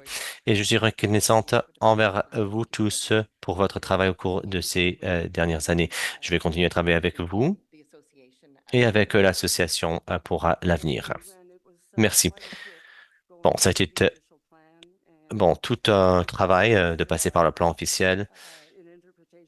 Bon, différence dans les interprétations qui en découlent. Voilà, merci. Merci, madame. Alors, mes questions personnelles donc portera sur si cela respecte le plan officiel. Vous dites que non, mais je me demande pourquoi une personne croit que oui, ça respecte le plan. Mais vous donc faites votre présentation, votre demande, et nous allons pouvoir avoir l'opportunité de s'y attaquer. C'était notre point de vue à un point dans le processus.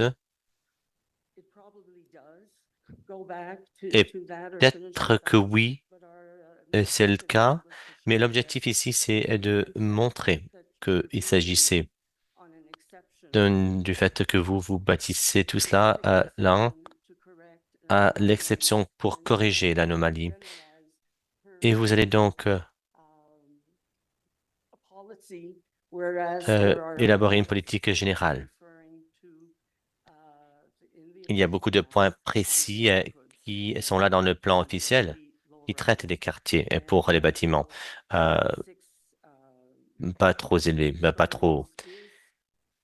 6 étages, bon, ça se trouve dans la catégorie de bâtiments à moyenne taille et nous croyons que c'est précis, ça n'a pas été converti, ça n'a pas été fait comme bâtiment à moyenne taille. Alors, il y a des choses à corriger là, des choses qui ne semblent pas logiques. Alors, nous sommes prêts à avoir bon, des bâtiments de 6 étages, mais comme minorité, comme indiqué dans les documents de plan officiel. Et voilà ma deuxième question pour vous, madame. La différence entre 6 et 9. Je connais très bien le lieu et on est tout près du site, là. Parmi les membres de votre association, quelle est la différence entre le 6 et le 9? Je vais soutenir cela, sauf si il y a quelque chose qui bon, est présenté. Bon, le 6 et 9, bon, c'est très minime par rapport au point de vue visuel et pourrait donc donner l'occasion d'avoir plus de gens dans ce lieu. Bon, peut-être vous avez raison, je ne suis pas contre, mais il s'agit de 3 étages plus haut. Et comme présenté devant nous, il ne s'agit pas d'une minorité. Bon, c'est pas un bâtiment ou deux, il y aura plus et nous croyons que ça va donc minimiser le bâtiment patrimonial. Et je ne sais pas si le village des aînés ou une organisation à but non lucratif pourrait aller au-delà du 6. Et selon nous, il s'agit du contexte, hein. Vu que cela fait partie de Gilwood. Et bon, tout ça pourrait changer donc avec les règles de zonage, mais bon, nous croyons que c'est plus approprié et ça suit l'historique décrit par le biais de notre recherche. Alors, nous aimerions que vous considériez tout cela si jamais il y a un autre promoteur qui se présente. Merci beaucoup et merci pour le travail que fait l'association. Vous avez beaucoup fait. Je ne vois pas d'autres questions pour vous. Alors, la prochaine personne. Mark Weirden, c'est bien ça? Qui est ici avec nous dans le bâtiment.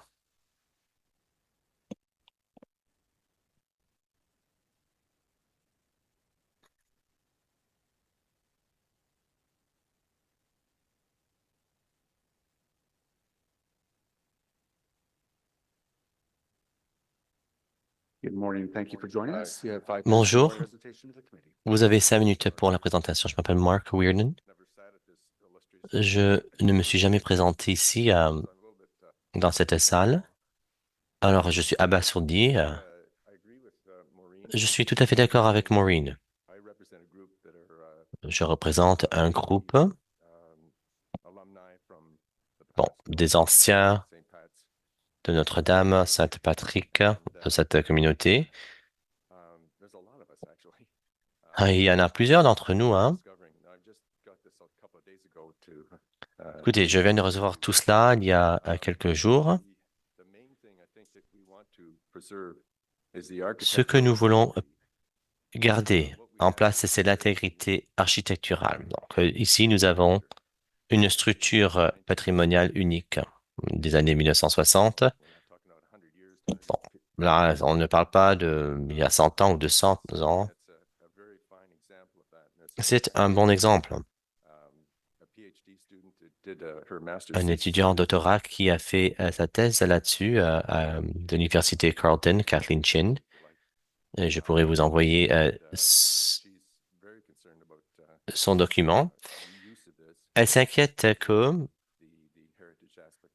nous ne préservons pas donc les structures du bâtiment.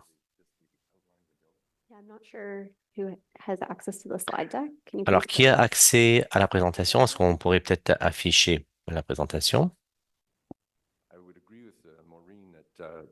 Je suis d'accord avec Maureen que les limites de hauteur représentent un problème, surtout pour ce qui est de la vue de la rue Heron. Si on a un bâtiment de 9 étages, on ne pourra pas voir le théâtre.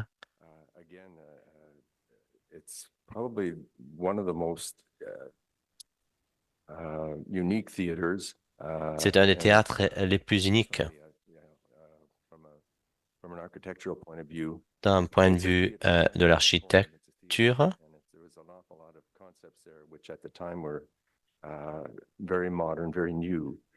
Bon, à l'époque, tout ça, c'était nouveau, moderne. Bon, si vous voyez ces bâtiments-là, ce sont des bâtiments de 9 étages. Et ça va bloquer la vue. Toutes les structures, tous les bâtiments-là, le théâtre, l'église, bon, bibliothèque, administration, tout ça est déjà là, hein. Tout ça, donc ce qui entoure le bâtiment Campanile. Les limites d'auteur, bon, je crois que ça va pour la zone en arrière.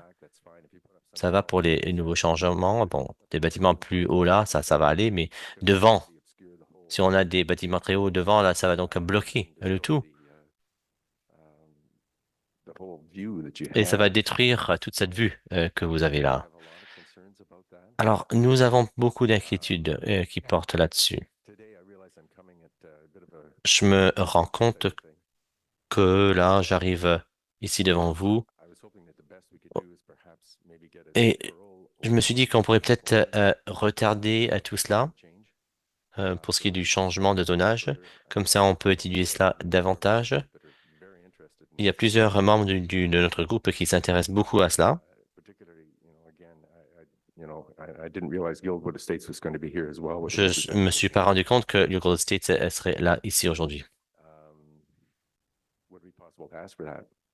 Est-ce qu'on pourrait présenter cette demande? Au niveau procédural, oui, un membre pourrait présenter une motion pour différer cela. J'ai un commentaire après, mais vous avez encore une minute dans la présentation.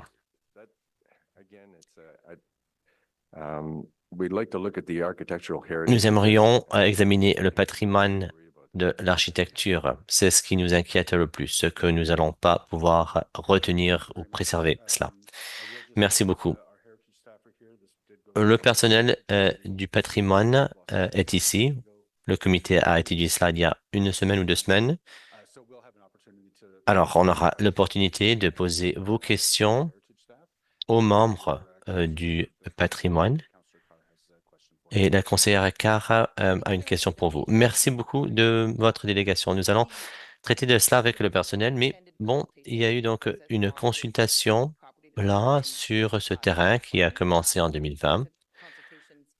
Des consultations exhaustives avec la communauté, la Société immobilière du Canada.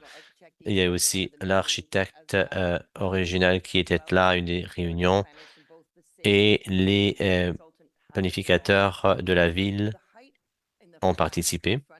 L'auteur là, devant, c'est seulement 6 étages. Le 9, c'est en arrière. Et combien d'étages là, tout près de la chapelle? Et le théâtre. On aura des éclaircissements là-dessus. Alors, là, il s'agit d'une demande de rezonage. Alors, peu importe le promoteur, ils vont pouvoir l'aménager. Là, on traite de l'auteur et ensuite, il y aura un autre processus pour le plan du site à une date ultérieure. En changeant le zonage, ils vont pouvoir avoir jusqu'à 6 ou 9 étages, 9 étages pour l'arrière et 6 devant. Non, pas 9 devant, c'est 9 pour l'arrière seulement. Est-ce qu'on peut réduire l'auteur pour 6, pour les 6 étages devant? Parce que maintenant, on a un bâtiment qui est le plus haut, qui est de 3 étages. Bah oui, pour Heure, la rue Heron, il y a un zonage pour 6 étages. Je vais vérifier avec le personnel. Mais à partir de maintenant, on peut avoir jusqu'à 6 étages sur la rue Heron. Est-ce que le comité du patrimoine pourrait leur demander si on pourrait garder cela à 3 étages? Bon, on a déjà voté là-dessus. Le comité du patrimoine a déjà approuvé tout cela. Bon, ça fait depuis 4 semaines. Alors oui, c'est un petit peu tard pour cela. Mais quand il y aura une demande pour la planification du site, il y aura plus de consultations. Peut-être. Tout dépend du plan du site. Mais il y aura des mises à jour sur le processus. Il s'agit tout simplement du rezonage. Alors, si on a un grand montant de bâtiments devant, bon, ça sert à rien d'avoir le patrimoine architectural, hein. C'est comme si on avait des bâtiments qui sont érigés devant la colline, devant le Parlement. Bon, on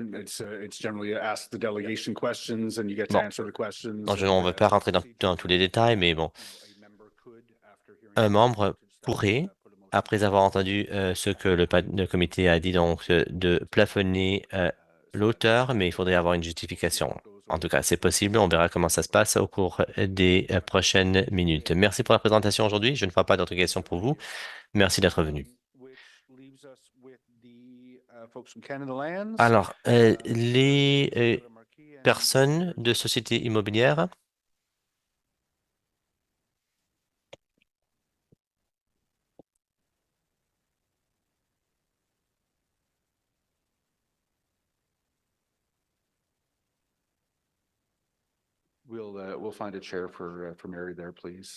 On trouvera une chaise pour Marie. Voilà.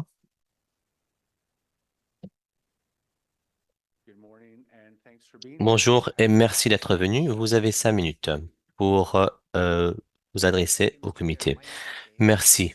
Je m'appelle Eric Payers avec Stantac et nous avons mené le plan directeur et l'approbation du plan jusqu'à date. Madame Kelly a passé tout cela en revue pour ce qui est de la demande aujourd'hui, mais je voulais juste vous parler de l'historique du projet. Vous parlez de l'évolution depuis le début et des prochaines étapes jusqu'à la réalisation du projet. Je cède la parole à Taylor pour qu'elle puisse se présenter et ensuite la SIC. Alors, Taylor Markey, directrice pour l'immobilier de la société. Oui, la société, c'est une entreprise de la couronne, groupe immobilier du Canada pour le développement. Notre mission, c'est d'assurer que l'aménagement et la réintégration des territoires du fédéral. Nos projets comprennent Whatever Village, tout près de l'aéroport, aussi complexe à 299 Carling, tout près de Preston, et nous travaillons avec SPAC sur les prêts de tenue.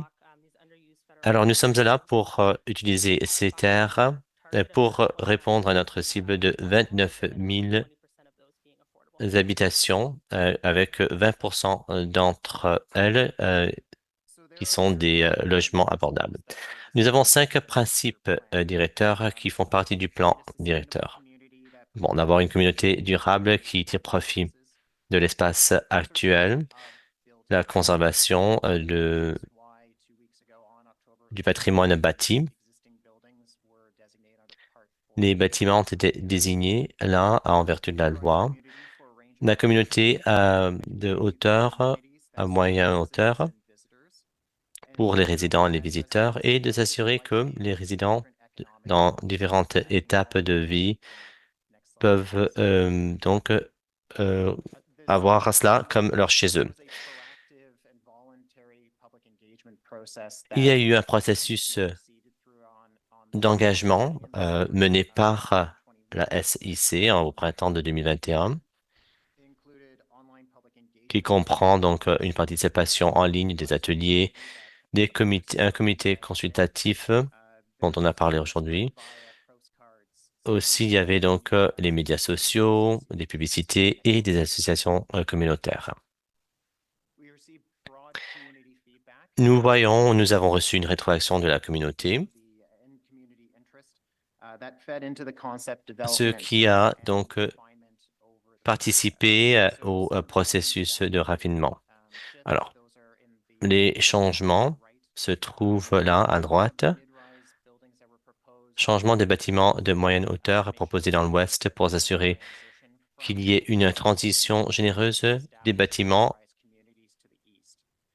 pour les communautés. La création de 14,25 mètres de largeur, eh bien, ça offre une partie qui peut accommoder la gestion des eaux pluviales. Alors là, il s'agit de 46 bits. Bon, de limiter l'utilisation non résidentielle pour un rayon de 50 mètres sur l'est et de s'assurer que les maisons de retraités représentent une utilisation possible pour tout le site. Prochaine diapositive.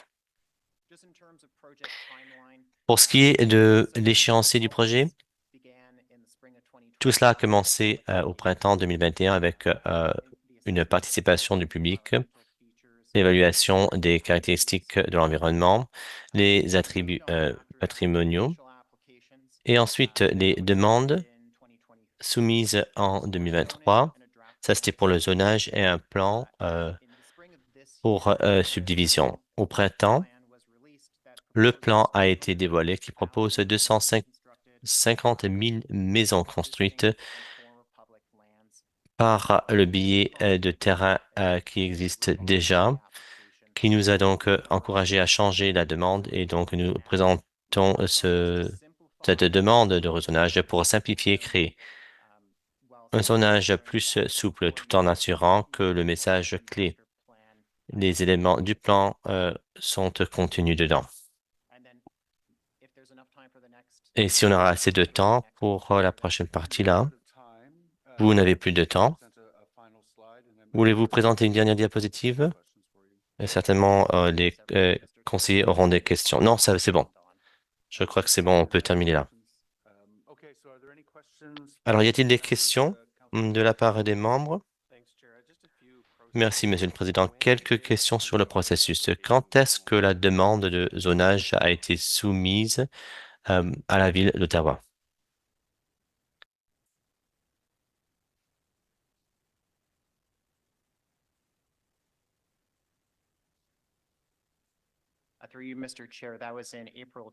Ça, c'était en avril de 2023.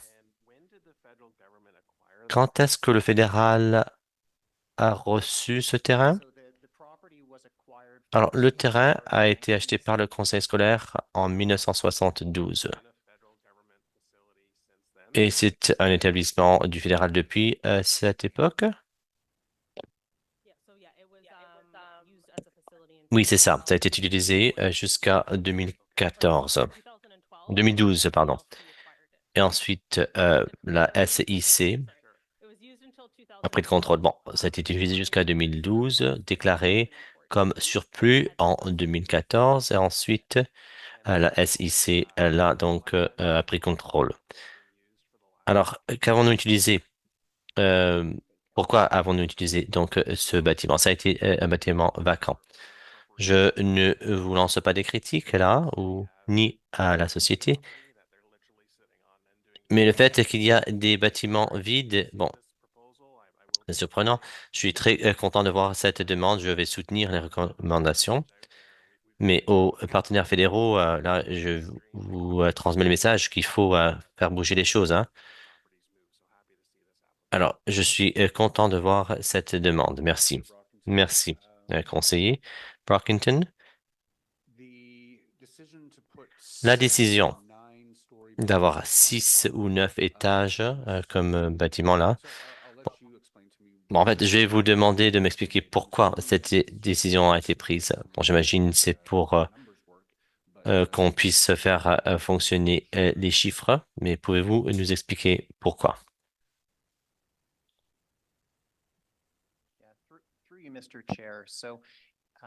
Oui, absolument, Monsieur le Président.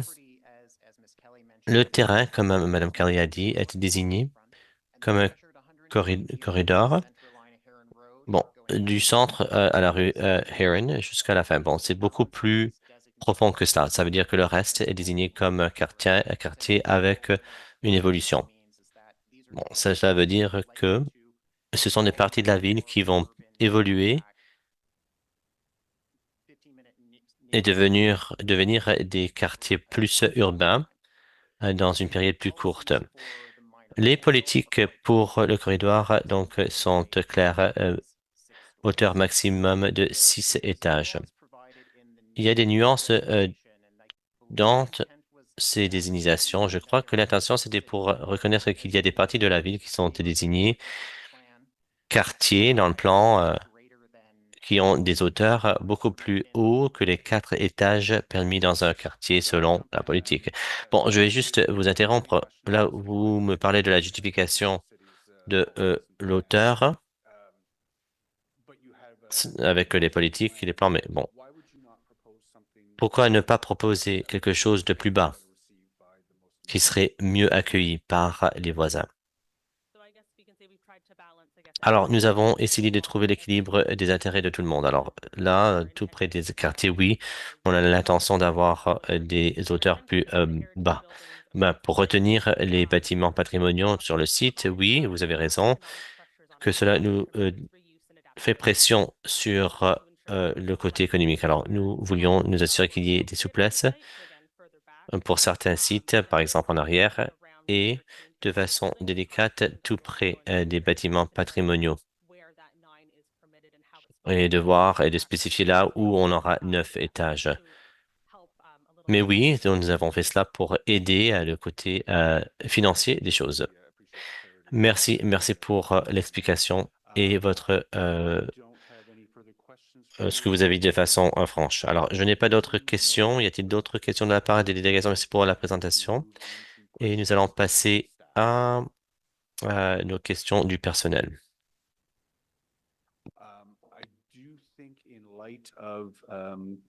Oh, sorry, there we go, Councillor Kavanagh. Oui, conseillère Kavanagh. Just in terms of what the community has mentioned. Alors, ce que la communauté a dit, bon, le fait est qu'il y a un besoin de logement pour les aînés. Bon, le zonage, ça marche, ouais. Mais je me demande, est-ce que ça serait un groupe à but non lucratif ou peut-être un groupe privé pour qu'il y ait des unités pour les retraités? Pouvez-vous nous parler un petit peu de cela? Quelles sont les opinions par rapport à ces options possibles? Merci pour la question. Alors, le zonage soutient ces utilisations, oui, dans les zones GM. Alors, cela comprend donc des établissements pour les soins et les unités pour les retraités. Je ne peux pas confirmer. Bon, tout dépend de qui va travailler sur le site. La SIC donc a une phase exhaustive pour l'aménagement. Là, ils vont travailler avec les promoteurs qui vont ultimement aménager le site. Alors, ça serait déterminé à ce point-là. Alors, la personne qui décide, ça sera la Société immobilière du Canada? Oui, c'est ce que j'ai compris. Merci. Merci beaucoup. Je ne vois pas d'autres questions de la part des membres.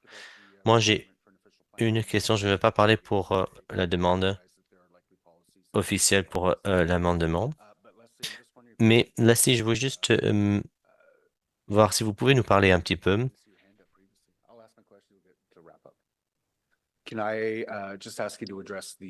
Pouvez-vous nous parler des inquiétudes de la délégation par rapport à l'auteur qui va peut-être bloquer le théâtre? Merci, Monsieur le Président. Comme mentionné, ce point a été considéré comme désignation au comité du patrimoine et ça a été adopté et ça sera envoyé au conseil avec ce changement du zonage le 30 octobre. Pour ce qui est de l'auteur, eh bien, on a considéré cela et c'est pour ça que nous avions voulu faire cela en même temps parce que ça permet au conseil de considérer soigneusement l'impact de l'aménagement futur sur le site comme on les a décrits. Pour ce qui est du théâtre et visibilité de la rue Heron, une chose sur le site, c'est qu'il s'agit d'un campus contenu là, bien que c'est visible de la rue Heron, et nous avons donc cette vue vers la chapelle de l'entrée et du carrefour à Bakest. Eh bien, bon, c'est une chose qui est recroquevillée sur soi. C'est pas un attribut donc très visible de la rue Heron. Alors, c'est pour ça que nous n'avons pas recommandé une protection. Merci. Merci beaucoup. Je ne vois pas d'autres questions des membres. Je vous remercie. Merci à la société d'avoir mené ce processus de consultation. Je suis frappé par la différence du pré-Tunis, là où il y a plusieurs bâtiments de tours très denses comparé à 6 à 9 étages.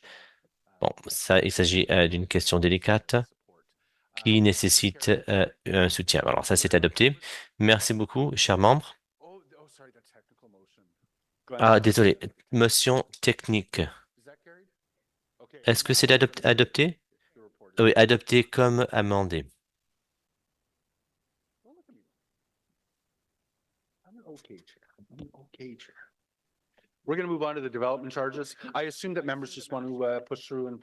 J'imagine que nous allons continuer. C'est bon?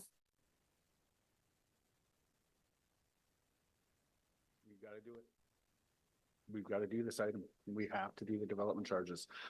Which staff are giving us the presentation, Gary? Alors, c'est qui va faire la présentation? C'est Gary.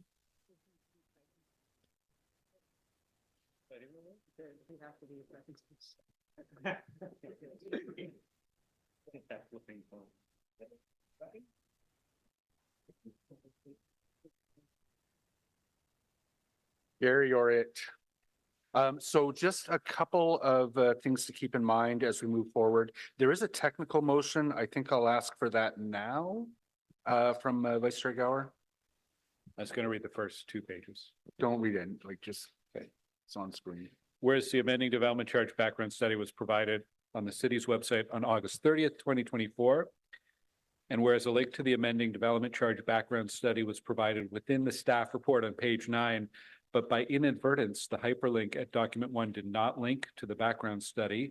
And whereas there are additional information and proposed bylaw changes that will not change the development charge rates to be imposed pursuant to the amending bylaw attached as document 2. Be it resolved that committee receive the replacement document 1, the 2024 development charge amendment background study dated August 30th, 2024, prepared by Hempson. Receive as document 3, the Hempson report dated October 10th, 2024, amending the background study appended to this motion as attachment 1. Receive as document 4, the changes made to the calculated development charge rate since August 30th, 2024, appended to this motion as attachment 2.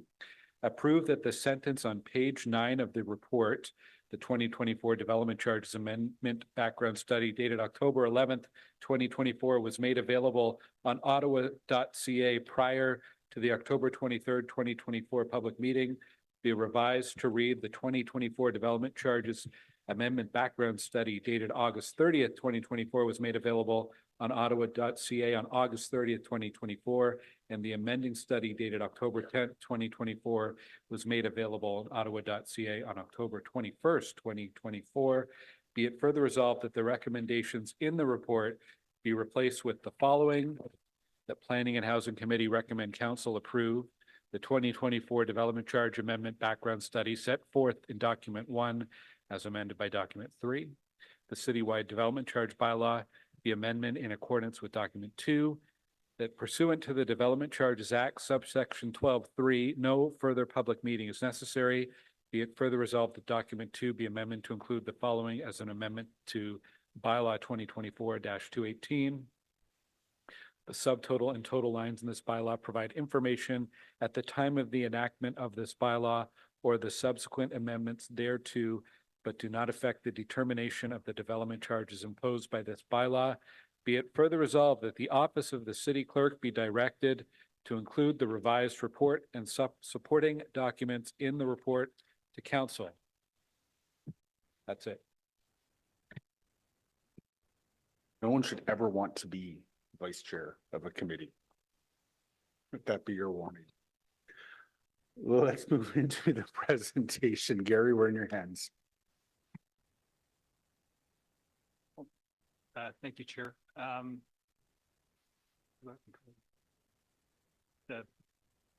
Sure. So this is just this particular amendment is concerning the infrastructure master plan that was approved in June. We're doing an amendment to the water and wastewater rates to reflect those changes to the list of projects that were included in the infrastructure master plan. There are some other minor adjustments to the project lists, and there's also some extraneous changes being proposed to the bylaw to kind of reflect the various legislative changes that have occurred over the last 4 or 5 years. Next slide, please. So the agenda, we're briefly going to go over what currently development charges are paying for. We're also going to look at this particular update of the water and wastewater development charge rates. We're going to look at some of the timelines that have transpired over the last number of months. We're going to look at some municipal DC comparison of rates on the residential side, just kind of a brief examination of those. We're going to look at the proposed rates that reflect the new water and wastewater calculated charges. And of course, some of the report recommendations. We're going to do a brief overview of those. Next slide, please. So this just gives you kind of an overview of the various service categories that the city has currently in place, and then we're collecting development charges to fund. I guess the breakdown of the service categories can be generally it's general services such as public transit, parks, recreation, libraries, and then engineered services such as roads and related services, water, sanitary, stormwater drainage. It's a little bit interesting in the development charge world. Public transit isn't thought of as being a kind of a engineered service. It's more categorized as a general service. So those are the current items that we're collecting development charges to fund, and these adjustments, as I mentioned, are just to the water and wastewater components of those various service categories. Next slide, please. So besides making changes to the calculation of the development charge rates, we're also looking at making some adjustments to the bylaw itself. So as you can see, we're updating the calculations for water and wastewater based on the 2024 INP, which was now reflects the official plan and 2046 planning horizon. We're also doing making some adjustments to the projects that are listed under Parks and Recreation. We're not changing the rates, but just reflecting some adjustments and corrections to how those particular projects are being funded and from what sources. We're also going to be removing some of the exemptions that we currently have in our bylaw. And those four, the four that we're considering removing are listed below. Nonprofit housing, because there's now a provincial statutory exemption. Nonprofit healthcare facility, because of the way the development charges are collected. We're hoping that the province would pay those fees on behalf of the new Ottawa hospital. The third one is a public facility. Because this item is included in the bylaw, if something gets exempted as a public facility, the city is required to offset those costs. So any non-statutory exemptions, the municipality is required to make up that funding shortfall. So by removing this, we're hoping to mitigate some of the revenue loss that we've incurred over the last number of years by having this exemption in place. And then finally, there's coach houses. It's no longer required because of the many legislative changes that have occurred since 2019. I believe there's been 9 amendments to the Development Charges Act. Coach houses are now a statutory exempt as an auxiliary unit to an existing townhome, semi-detached and single-family home. So that these are more or less housekeeping changes that were being proposed to include in this amendment. Next slide, please. So in addition, there's in this update, we're looking at making some specific changes to the bylaw. In particular, there's a section that was included in the 2014 DC bylaw that now has been deemed to be redundant since that particular development has occurred. So we're going to remove section 16(2) and 3 from the bylaw so that that particular analysis will no longer be used to determine when development charges are payable. In addition, under Bill 138, the province has allowed for the payment of development charges in 5 installments in certain cases. So this is also has made this particular clause or clauses in the bylaw redundant. We're looking at making changes to the redevelopment land credits. In particular, we're providing a clearer definition of what actually is a derelict building. It's going to be more clearly defined in the bylaw. But in addition, we're looking at making changes that would exempt the redevelopment of heritage properties from the application of this 5-year window that's currently in place. So we're making a combination of a couple of changes concerning derelict buildings, and hopefully there will be a list of those particular properties that would be designated as being eligible for redevelopment under the Heritage Act, and would have this capability of being allowed to have credits applied to the redevelopment if necessary. The next change that's being proposed is on the date of indexation. In 2019, we proposed at that time to move the date from August 1st to April 1st, 2020. There were some concerns about notice being given of those changes and adjustments to the rates. So it was shifted from April 1st to October 1st for the last 5 years. So now we're attempting to shift it back from October 1st to April 1st, but making, again, changes so that the notification requirement would be, the rates that are going to be used to update those development charges would be released sometime in November versus February. And this hopefully will provide more lead time for developers and stakeholders to adjust their building permit applications, so that they would potentially be able to submit them and not be subject to this particular April 1st indexation date. Plus, in the bylaw itself, we're proposing in 2025 not to index the water and wastewater components, since those are being updated as part of this amendment process. So it would only be the other service categories that were listed in the earlier slide that would be subject to whatever the indexation rate will be published by Statistics Canada as of November. And finally, there's a myriad of changes being made to definitions in the bylaw to provide better clarity, we hired a consultant to look at our bylaw in particular. He did an examination of other bylaws. We went through those various definitions, and he's made some changes to help staff at building code to more easily define what is and isn't a use, or what type of rate should be used to calculate the development charges. So hopefully it will reduce issues that we've had, ongoing issues that the city's had under Section 20 of the Act, where someone can challenge the payment of development charges within a 90-day window. So we're hoping these changes will reduce those numbers of submissions that have been made over the years under Section 20 of the Act. Next slide, please. So I think Councillor Gower went through the technical amendments. I thank him for that. So just trying to make sure that everything is linked properly, and all the documentation that is associated with the report that's going forward today are correct. So you see there's 4 sets of documents, and hopefully those links are now adjusted to make sure that everyone has the correct information.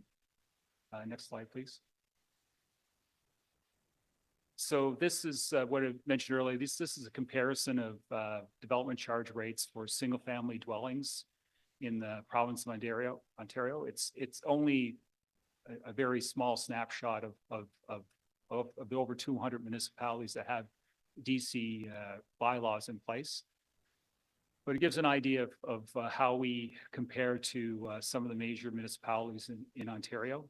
And as you can see that the top 2, the region of City of Vaughan and City of Markham, have the highest, or near the top of the list in development charge rates for single-family dwellings. And as you can see, the next list is Brampton, Mississauga would be 3rd and 4th on this particular examination. And as I think I mentioned yesterday during some of the presentations, that I think that it's due in part for a variety of factors. But of course, I think the most important one, in my opinion, would be that they're still under a 2-tier system of local versus regional government, where you have kind of an independent process for updating development charge bylaws. And so that each level kind of submits their list of priorities, and they get bundled together and form a development charge rate that's applied at building permit issuance. Comparing now for single-tier municipalities, of course, Toronto and Barrie are slightly, again, 97,000 and 89,000. The city of Hamilton is at 67,000. I always find Hamilton is a very good comparator to Ottawa, since they have an urban, suburban, and rural mix. They were amalgamated at the same time as we were. And so it kind of provides a good comparator of how our rates compare to other, maybe more specific municipalities.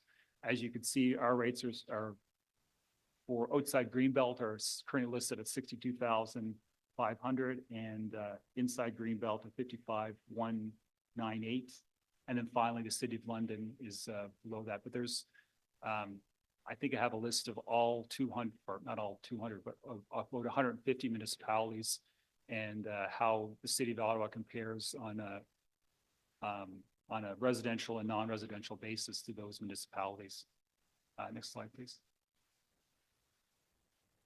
So now we're getting to the actual rates and how they compare. As you're probably aware, the city applies development charges for residential uses on a 3-area basis: inside Greenbelt, outside Greenbelt, and rural area. So these are the proposed changes to the inside Greenbelt rates. There's a 7% increase being recommended today, as we're comparing what the current charge is as of October 1st, which, as I mentioned earlier, is our indexation date. That indexation as of October 1st reflected changes in the non-residential construction price index for 2023. And it was applied as of October 1st, 2024. And those numbers are being compared to the revised rates being proposed today. And as you can see, the difference in value, in dollar value, and in percentage. The next slide, please. So the next area, major area or component is, of course, outside the green belt. Again, it's a 2% increase across all the various uses. Comparing again, the October 1st, 2024 index rates versus the revised rates at this time. And then next slide, please. And this is the rural comparison where, again, there's a 2% increase across the various uses, residential uses.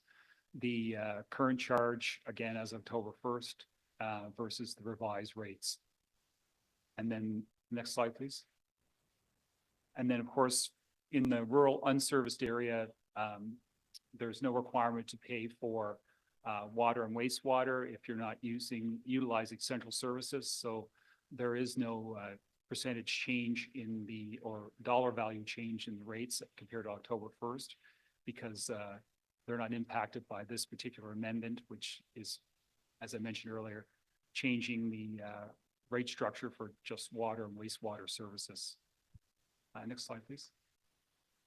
So this is the non-residential, the comparison again of the rates which are applied on a citywide basis for industrial and non-industrial uses. There's a slight change, a slight increase in the industrial rate by 2%-ish. And then the non-industrial rate is actually going down by approximately 1%. Again, those rates are applied on a citywide basis. And as I mentioned earlier, some of the definitional changes in the bylaw will help clarify what exactly is a non-industrial use versus an industrial use. So as you can see, there's quite a difference in the application of development charges if something is deemed to be industrial versus non-industrial.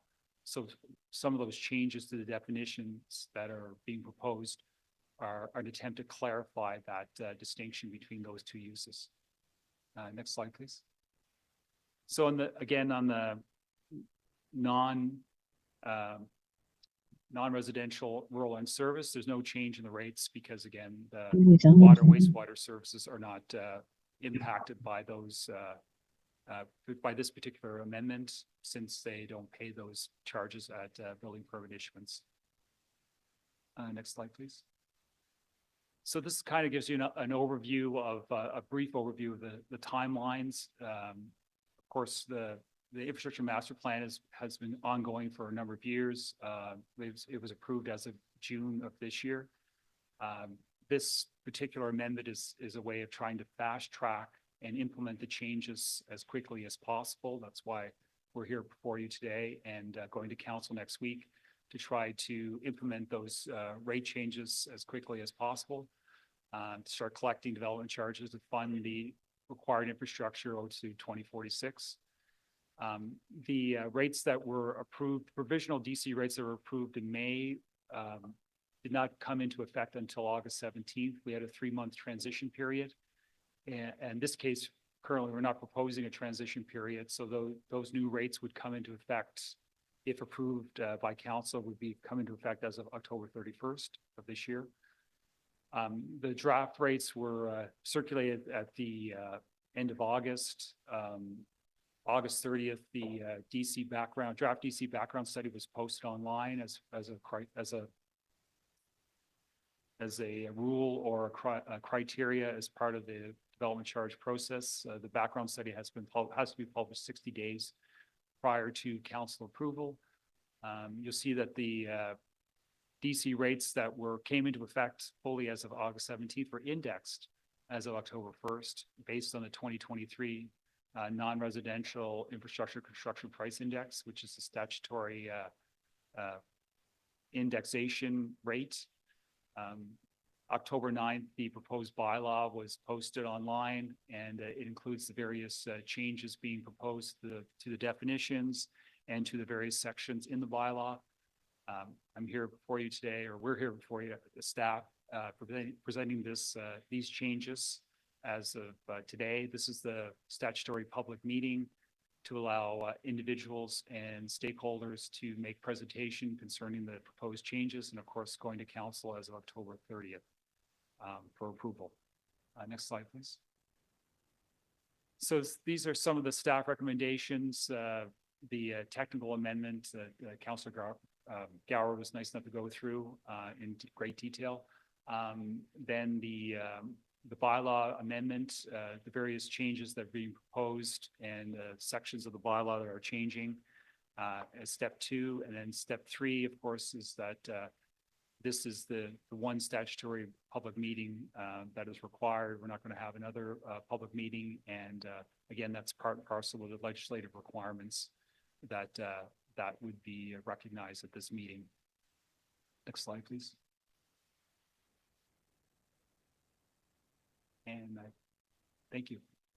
And I'd like to thank, as my manager mentioned, that there's been a whole lot of staff involved in this process. I've been away on vacation for 3 weeks in London and Spain and Italy. So they've been working diligently on making changes and updating the information so that it would be available today. So I'd like to thank them personally for that hard work. Thank you. I'll echo those thanks and just say welcome back. There are delegations, but I am going to ask Councillor Menard to put forward a motion that he wants on the table. That's being put on the table by Vice Chair Gower, just in his role as neutral vice. Thank you, Chair, and thanks to the Vice Chair Gower on the procedure, and to staff for their assistance and feedback on this. Whereas the City of Ottawa does not charge for several DC eligible service categories that the municipality is permitted to charge for under the Development Charges Act 1997, and whereas these service categories include important services in our city such as public health, childcare, long-term care, waste diversion services, emergency preparedness, and municipally administered court services. And whereas from our new municipal administrative penalty system to new childcare legislation to a global pandemic to a crisis in long-term care to unprecedented weather events, these categories represent services that have been recently and significantly impacted by changing environmental factors and legislative context.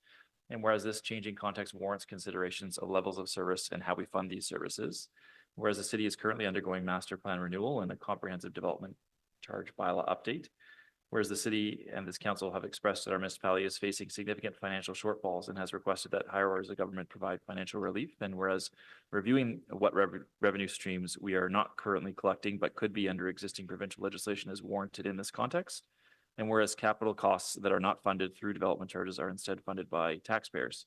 Therefore, be it resolved that staff, as part of the comprehensive DC bylaw update scheduled for next year, review the feasibility of implementing additional DC eligible service categories that are currently not charged for, including services related to public health and childcare and early years programs and services under Part 6 of the Childcare and Early Years Act 2014, and any related services. Services related to proceedings under the Provincial Offences Act, including bylaw enforcement services and municipally administrative court services. Services related to emergency preparedness, services related to long-term care, and waste diversion services. Be it further resolved that this review also include a consideration of the potential for reduced financial pressure on taxpayers of implementing additional DC eligible service categories, and a consideration of the potential advantages of establishing a level of service analysis where none currently exists, and a recommendation on whether or not council should implement additional DC service categories. Thank you, Chair. Thank you very much. And obviously members will have the opportunity to explore that with staff through the course of questioning, but we'll go straight to public delegations now. The first of whom is Mr. Burgraff with the Greater Ottawa Home Builders Association. Jason, welcome back. No stranger to the committee. You've got 5 minutes to make a presentation. I was going to say, I missed you guys. You need to hold planning like every week so that we can do this as opposed to just every 2, but thanks very much. I wanted to give a high level overview of kind of our written summary, or our written submission rather, that was sent in. So a lot of points do speak to the updated background study and amending and methodologies that I think are partially addressed by the technical amendment and connecting those dots and releasing information that we had hoped to have beforehand. Obviously, getting it right now is not satisfactory, but you know, we have it. We'll do our best to look through it in the next week before council and provide any additional thoughts on those. So I am going to skip kind of points about that in our written submission, but I will jump to the second page for those following along on 2 questions that came up in our discussions with staff over the past month or so. One is local service policies, or sorry, the first is local service policies. And that is basically the flexibility to have DC eligible infrastructure be in, that's not in the project list in the background study, but nonetheless still be eligible for DCs. It's a critical piece for projects that we don't necessarily anticipate and staff didn't necessarily anticipate moving forward, but then become timely or become priority. Staff in their response to our question on this, which is also appended to our written submission, acknowledge this need for flexibility, but aren't willing to kind of change any of the language within the background study in order to accommodate that. So that's always kind of a concern for interpretation moving forward. The second piece is cash in lieu is being used to fund part of the benefit to existing on a number of projects. We can get into some of those details, but essentially, the city is taking some of its parkland cash in lieu that it's collecting and offsetting the obligation that would typically go to benefit to existing or the existing tax base. So therefore, growth is actually paying for a larger proportion than what it looks like on paper. And maybe perhaps even more critically, you're actually robbing yourselves of cash and funds that you would use to improve parks and parkland issues there. That's kind of come up again in this exchange of questions. That's been over the past few months or past few weeks rather, and something that we're going to dig into more as we proceed forward.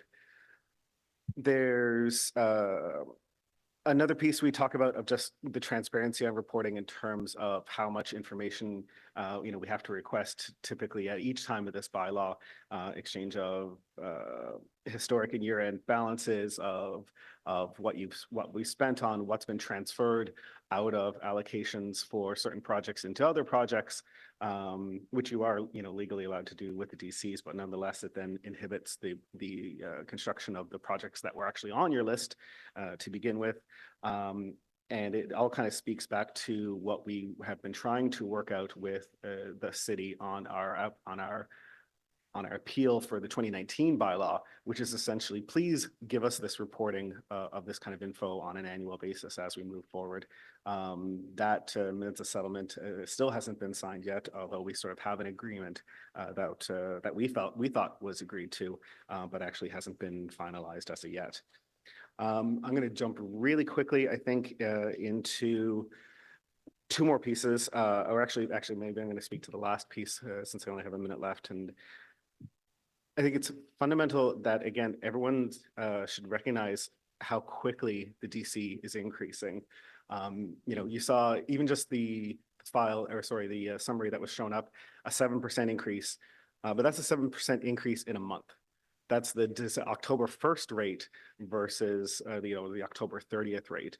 In our submission, we detail that, in fact, if you look at October 1st, 2023 versus October 30th, 2024, which is proposed, DCs are going up 27% inside the Greenbelt, 24% outside the Greenbelt, and then I think another 24% in rural serviced and 27% in the unserviced serviced part of rural areas as well. So it's and we have another two increases. Again, Gary mentioned about the next indexation proposed for April 1st, and then we'll have yet another increase related to the transportation master plan. All of this speaks to, again, a critical need for a transition policy to give home buyers or give home builders the opportunity to price in these increases so that they're not a shock at the end of the system and you're not selling a house that 2 months down the road has a significant fee increase on the DC side of things. I've hit my time, so I'll leave it there, but happy to answer any questions. I've also asked Ursula Malens and Derek Kelleher, which I think most people should be familiar with, to join us online to get into any of the more technical questions if need be. Thank you very much, Jason. So Ursula, I presume is just back up to you today. It's not a separate presentation? No, it's not. No, neither is Daryl. They're just, yeah. Fantastic. Thank you. So there are questions from members. Councillor Devine. I didn't think I was first in the queue, but thank you. Great. Thank you, colleagues, for allowing me the privilege to speak to you as a non-committee member. I've been excited by conversations I've had with staff over the past several weeks, largely with Gary Baker before he went to Spain, on the issue of the applicability of development charges specifically for transit projects. And I know that the DC amendments and the recommendation that we're looking at in this report here now speak to the timing of our infrastructure master plan. But next year we have the transportation master plan. Sorry, do you have questions of the delegation? Jason, I'm so sorry. No, No Thank you. issue. no, oh, my hand was up for, sorry, I beg your He pardon. was excited. I appreciate it. I thought, nope, sorry, beg your pardon. Yeah, if you have questions of the delegation, feel free to put your hand back up. But Councillor Curry has questions for you. I do. You won't like this question at all. So if, Sweet. Have at it. just to get you ready for it. Sure. So if the developers have not been able to price in these increases, the impact is what? The developers make less profit. You, actually, most now have agreements because issues like this have come up so long that many have the option or have a clause within the contracts to actually pass on that fee increase to the home buyer at the closing if it deemed necessary. Ones who don't will certainly have to absorb that in the cost. You have to think that in the aggregate of then a subdivision of 100 homes or possibly more, or a condo of 100 or more 100 units. That's a significant impact that any corporation would be very difficult to absorb. See, but the thing is, we've had these conversations before that they absorbing them. And so then if this happens at development, like a developer would go bankrupt over these, like I don't know why the assumption is that it has to be passed on to home builders, only because then it means less profit for the developer. It doesn't have to be passed on. Councillor, we have seen projects in this city go bankrupt because of increasing costs over the past couple of years. And it is a reality that is something that can happen with increasing costs, and especially with DCs. Okay, thank you. Councillor Brockton? Thanks, Chair. Thank you again for your delegation. One thing that struck with me was your comment about a transition policy, which I think is a fair comment to put on the table. How do you envision that would work? Do you have any thoughts on that? How would that be implemented? So essentially, it's just about a timeline of notification. Even my friend here next to me even mentioned about if we're going to do an April 1st indexation, that rate would actually come out in November, right? So it's just sort of about the timeline. That's what we would need is again a 3-4 month timeline, which has been typically the case. Usually, the real concern is that rate has been coming out, at the end of February, and then would be the original proposal was to have it come in on April 1st. So you're only talking a matter of a couple of weeks in order to accommodate that price increase. So it's just all it is just 3-4 months ahead of time. Which I think is a fair request. Thank you. Thank you. Hi, Jason. Nice to see you. Good to see you. So I'm going to ask you the same question I ask other developers who push back on the development charges issue, which is if growth is not paying for growth, and if you don't believe we should raise development charges, how do you think we should pay for the infrastructure that we need to fund? So what is your preference? What is a tool that you think would be better? Because I've heard that this places the burden potentially on new homeowners if the developer chooses to pass that on to them. What else would you like to see? Because we need to pay for the infrastructure that supports all this housing. There's no two ways about it. I'm not saying, so growth should pay for growth. And in fact, growth, as we've seen with actually the city robbing Peter to pay Paul within its own hands, the funds you're getting from growth are actually paying for more than the proportion. The issue is not that growth pays for growth.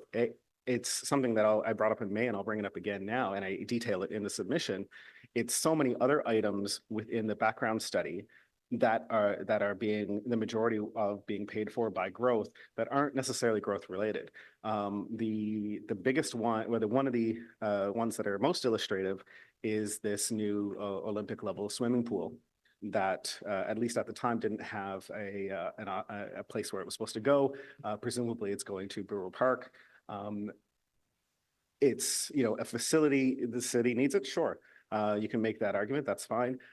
I don't appreciate why new home buyers, you know, for the next 10 years are paying the majority of the cost of an Olympic level swimming pool that's designed for swim meets and what have you. I don't see how that translates into something that again, the majority of cost should go to growth. Okay, well, you know, councils are elected to decide on priorities for our community. That's one item. But would you advocate a significant raise in property taxes to spread the load for items like that? Because it has to come from somewhere. So, because every developer who's come to me to complain about development charges, I said, great, then come to committee at budget season and say you want to see large property tax increase, because it's really one or the other. And the argument is that, okay, if you think property taxes are more fair because we all share the load, great. But no one's coming to say that. So, and we can't have neither. Councillor, development charges are meant for the growth portion of increased infrastructure and roads and what have you for that. The city has very limited options to collect the rest, but that's for you guys to decide. You're the ones in the chair, not us. Okay, thank you. Thank you. I don't see any other questions for you. Thank you for the presentation. Thank you. We do have a public delegation as well, and I'm sorry if I get this name wrong. PM Vasudev.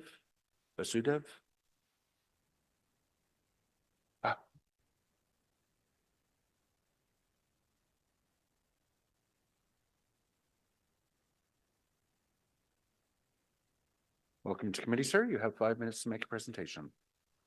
And we'll just ask you to press the button that's on the mic stand. Yes. Excellent. Merci. Thanks for the opportunity and good afternoon to all of you. My limited submission that I've made by email to Mr. Gary Baker is for a request to create a new category for the levy of development charges, because as the presentation made by Mr. Gary Baker pointed out, the scheme recognizes 4 categories. Within the urban boundary, it is inside Greenbelt and outside Greenbelt. And then it is rural serviced and rural unserviced. So my request is for recognition of a new category called urban unserviced, because there are such properties. We have, I mean, I can speak in a very definite context because our family owns a little property on Mayor Blue Road in Orleans, which is about 1.78 acres. Councillor Kitts is quite familiar with the background of this. And it has public water, but not public sanitary service. And so we submitted, it's about 1.78 acres, and we submitted a concept plan. I'm just setting out the context, so my request makes better sense to the committee. We submitted a concept plan for building 18 semi-detached homes on the property with an internal road and a captive wastewater system based on what's called the membrane bioreactor technology, which is very contemporary, and it is quite appropriate for that property because it backs into a creek. So the treated sewage can flow into the creek. But that was not supported by city staff. So that's the bigger context for my request here. As the development chart scheme shows, there is no recognition of this category of urban unserviced because it has its own dynamics. One is about the need for, I mean, there's another property down the road owned by another family, which is about 3 acres, which is also ripe for development. And these properties are currently zoned development reserve for medium to light to medium density housing. But nothing can be done about it because it doesn't have sanitary service. And the city is not willing to support captive systems by small developers who may not be professional developers like myself. I'm not one, and I'm not aspiring to be one either. But we do have this property that can be beneficially used, but it is not we are not able to do it because of these policy constraints. So a first step in opening up such properties for future development, according to the zoning bylaws, because as I mentioned, these properties are already zoned development reserve. So that's what they are earmarked for.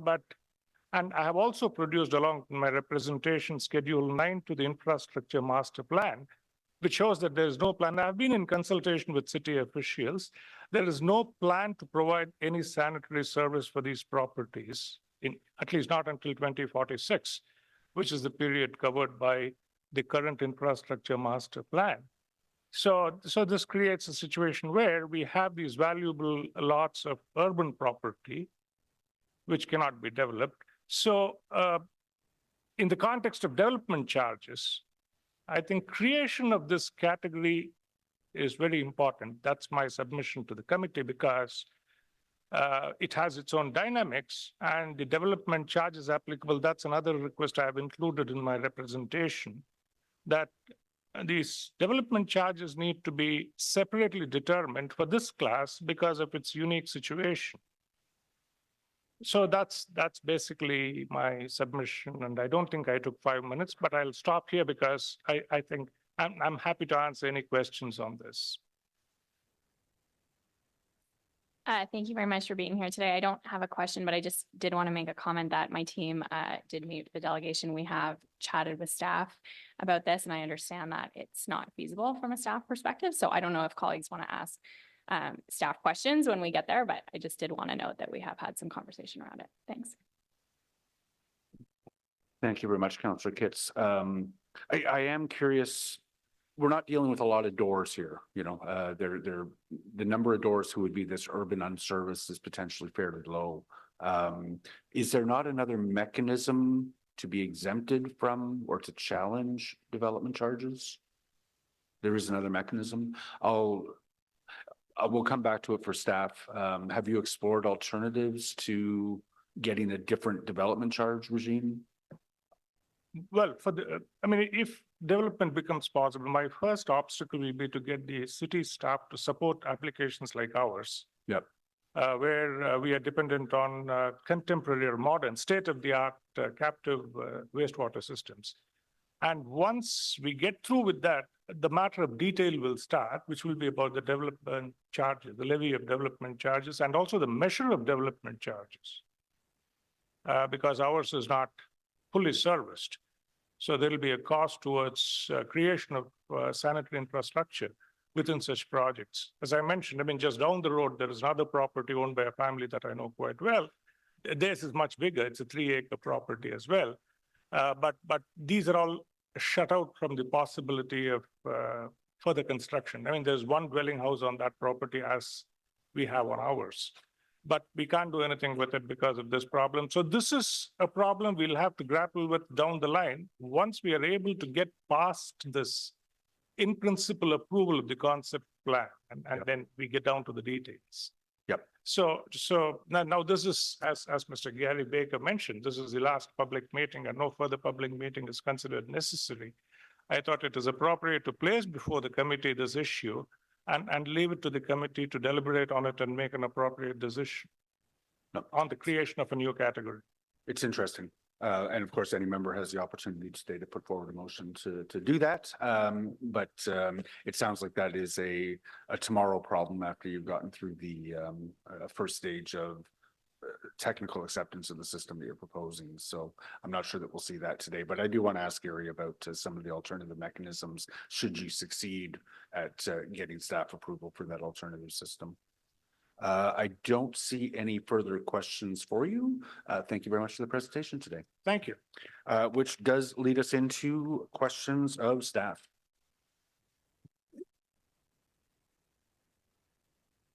Sean. Sorry. Councillor Devine. Thank you, Chair. Just to recap from where we left off, I'm excited. Gary went to Spain, and thanks for having me here today. Thanks for allowing me here today. So I've been speaking with staff over the last little while about the applicability of development charges to transit-related projects. I know that the recommendations and the report here today are more aligned with the timing of the IMP, but next year we have the TMP updates coming, and so that's why I'm speaking to this item today. So I have a few questions to staff that seek to expand on one of the staff recommendations in this item, which is the recommendation to move the annual indexing rates from October 1st to April 1st. Gary, a few questions for you. Do we align the timing of our rate indexing according to the quarterly updates from Statistics Canada's Building Construction Price Index? Yes, we do. What we do is that currently we look at the annual adjustments. So it would be like January 1st to December 31st. And then that's published by Statistics Canada as of February-ish. And then we implement it as of October 1st. So that we're currently using that statutory DC index for Ottawa-Gatineau to adjust our rates right now. Okay, thank you. And I think it's fair to say, and I think that our official plan and the Transportation Master Plan support this, that there's an imperative to help prioritize the use of DCs for the advancement of transit-related projects. That's my opinion. Would staff agree with that assessment? Yes, in particular, like I guess back in 2016 under Bill 73, the changes that were made by the province to allow for all municipalities in Ontario to collect a greater component of development charges to fund growth-related infrastructure for transit. We as the City of Ottawa lobbied along with the region of Waterloo to have those changes put in place. So yes, it's been one of our priorities for a number of years. Thank you. Is it feasible to say then that we could generate more DC revenue for transit-related projects if transit-related DCs were indexed twice per year instead of once per year? I believe so. I mean, I haven't looked at it in particular, but some municipalities currently index their rates on a semi-annual basis. So, and that the reason why they would do that is because it compounds the amount of development charges that they can collect. So I think we could go back and look at, examine like what a 1 year adjustment would be versus a 2 year, a semi-annual adjustment and see what that difference is over, say, a 5 year time frame. Thank you. And if you were to do that, would it involve a lot of additional work from staff to do a second indexing to the DC rate for transit-related projects? Well, with the what happened on October 1st, the new LMS system is in place. So I know from my perspective, prior to the LMS system being available, adjusting development charge rates was a much more laborious process because you had, if 1 cent was changed in any of the rates, all of the allocations, which were like over 300 of them, would have to be changed. We don't have that criteria anymore in the LMS system, so it'd be much more straightforward to make changes because it would just be that specific component that would be changing as opposed to all the other allocations as well. So based on that, and based on the fact that it would not be that much work to do, so I'm going to ask if this is something that staff would be willing to study and report back on. And I appreciate that the chair and members of the committee are willing to allow a direction from a non-committee member. So would staff accept the following direction? That staff be directed to analyze the feasibility of applying indexing twice a year for transit-related projects on April 1 and October 1, and that staff report back with their findings and recommendations prior to the DC bylaw update when incorporating the Transportation Master Plan. Yes, I think so. I believe so, yes. Great. It sounds reasonable. Thank you. Thank you, Chair. Thank you very much. Councillor Kicks. Thank you, Chair. So I understand that the industry has appealed the May bylaw. Fair to say we anticipate that they will appeal this bylaw as well? Maybe. I think though, with Jason's comments about his particular response to Councillor Troster's question was more on the recreation side of things, and this is more water, wastewater related. There may be specific items, but I always thought that, or I always think that water and wastewater is fundamental for their servicing criteria. So there may be some items that could be looked at more closely or whatever, but I don't necessarily anticipate too many adjustments, but I probably Okay. We're Cautiously probably going to have 50 of them. So sorry, but no, I think it's like I said, and then we're trying to accommodate the change this time from the indexation from October 1st to April 1st, trying to provide greater notice. We're not going to index the water and wastewater rates as of April 1st, 2025. We're going to apply indexation rate, which is not an annual rate, but a 3/4 of for 2024 as of 2025. So we've made various adjustments and trying to accommodate and say that here's greater notice, fairness, and so on and so forth. So hopefully those changes will be satisfactory. Okay, cautiously optimistic. That's good. Now that we're reintroducing development-related studies as a DC eligible cost, and also noting the recent changes to the PPS and those implications, is it fair to say that master plans are going to need to be updated more frequently on a go-forward basis? And I say that because both the IMP and TMP haven't been updated in over a decade. I appreciate that COVID had a role to play in that, but speaking for only Ward 19, the population has increased by over 15,000 in that time period. So I'm wondering if there's going to be a need to do more frequent master plan updates. Well, I think from my perspective, I think it's acknowledged that the province made a mistake in Bill 23 by removing studies as an eligible service. Because if you don't have those studies, you can't also identify where servicing is required, next step water, wastewater, and then so on and so forth. So I think it's obvious that the province has come to the conclusion that it's better to have studies in place and to allow that kind of flexibility.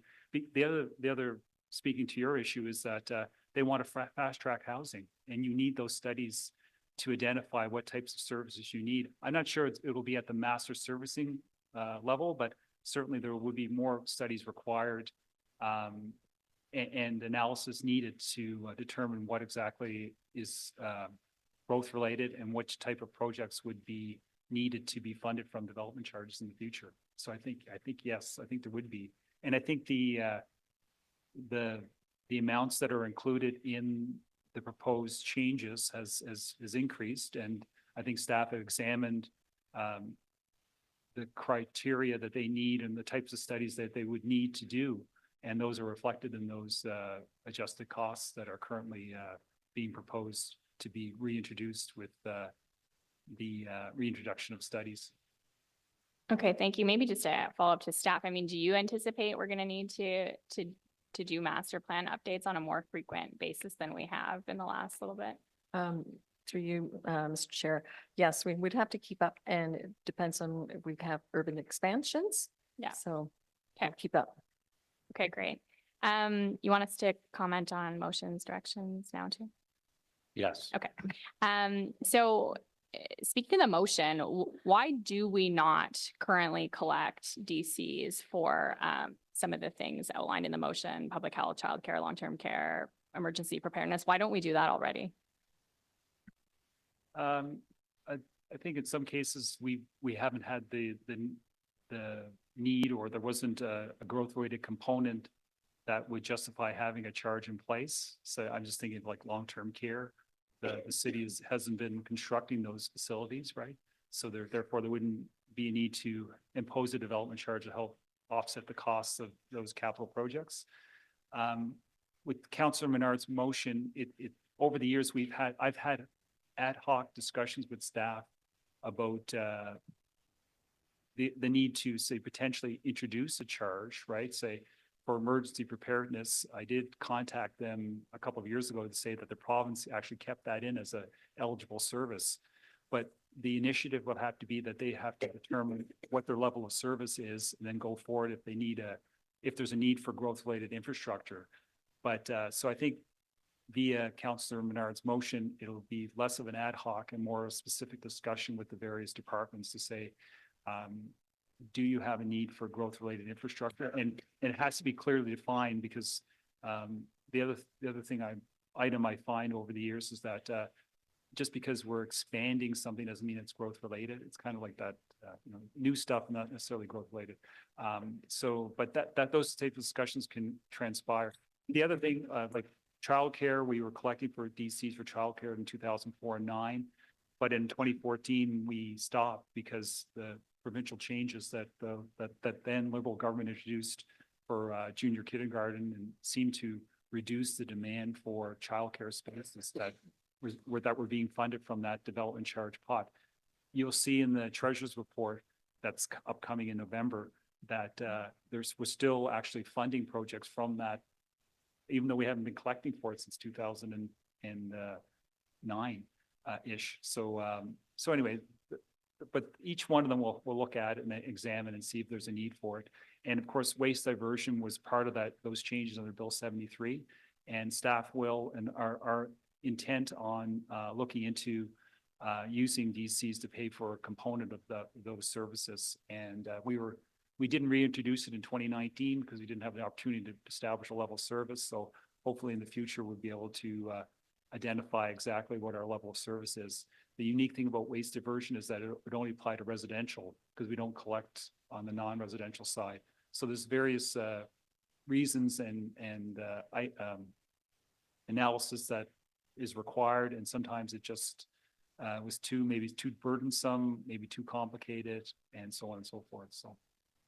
Okay, and given the complexity, too early to have an estimate on, costs that would be added to a home if that were to go through, correct? That'll come forward if the work gets done. Exactly, yeah. That once the determination that there is a growth-related component required, then a level of service can be ascertained, and then we can see what the split would be, say, for res, non-res allocations. But with soft services, they tend not to be as the major driver of development charges are public transit, roads and related services, water, wastewater. The other soft services are not as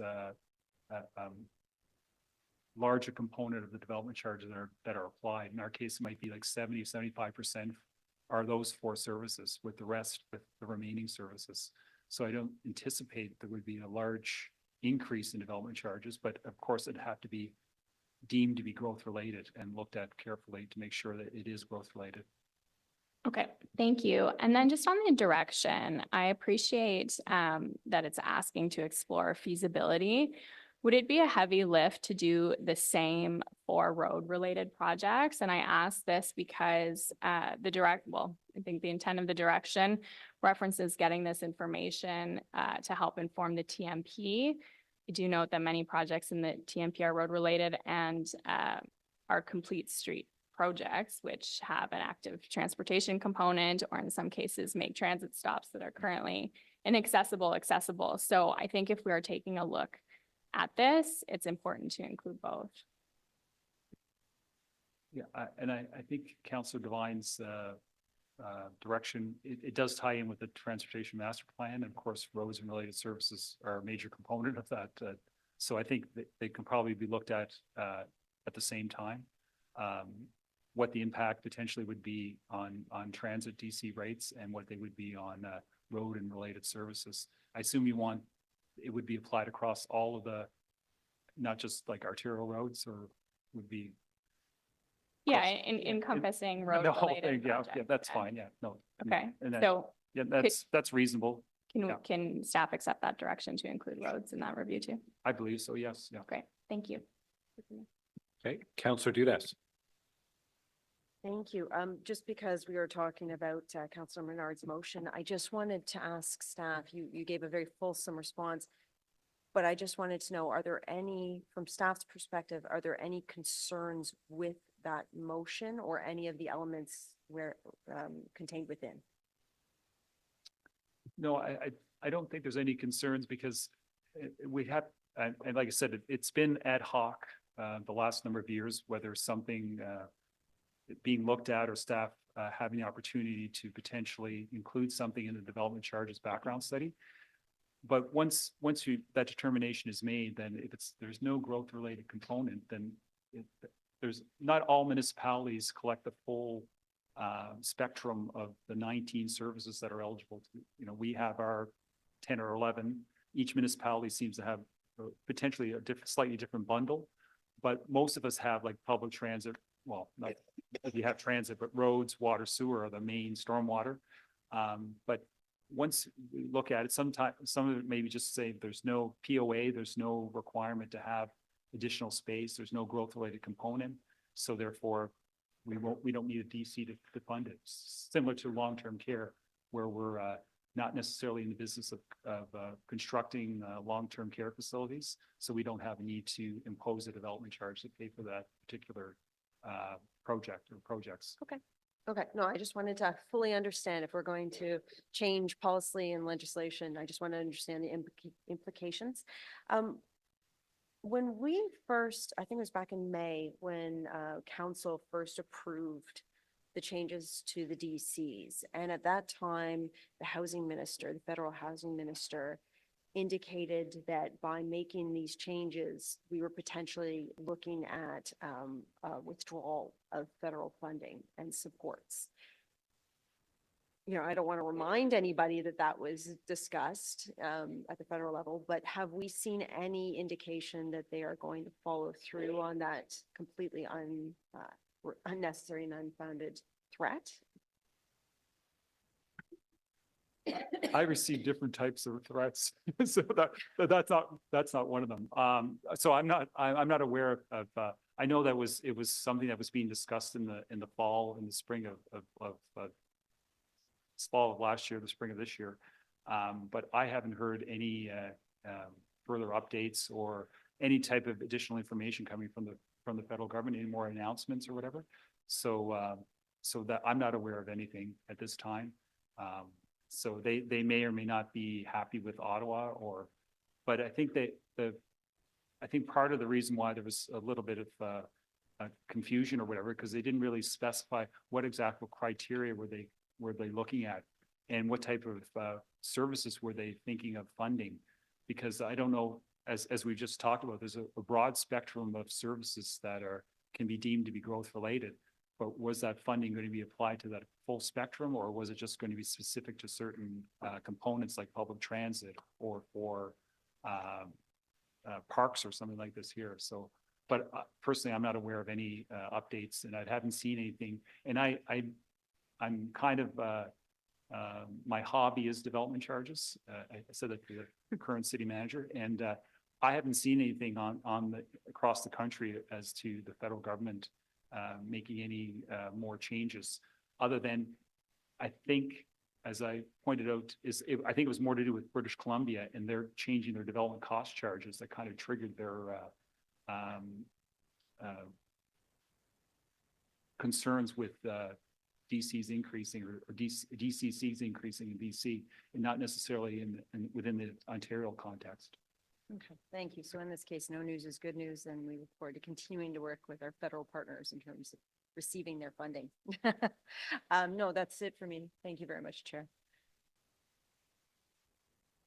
Thank you so much, Chair. I'm just wondering if you could explain why development charges are going up 7% inside the Greenbelt and only 2% outside the Greenbelt.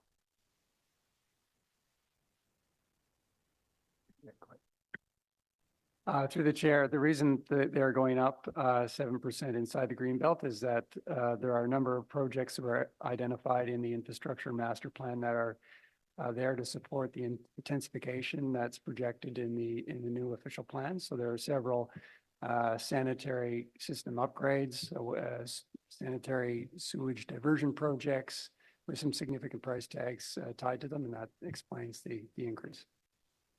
The only reason I ask is there's so much development going on in Councillor Kitt's wards in Ward 19, and Councillor Kitts comes to council and to committee all the time to talk about not having things like sidewalks and basic road infrastructure, not having any transit, not having any libraries. So I'm just wondering how that computes, because I understand we need to do these upgrades downtown, but there's so many other amenities in a growing community that her community is missing.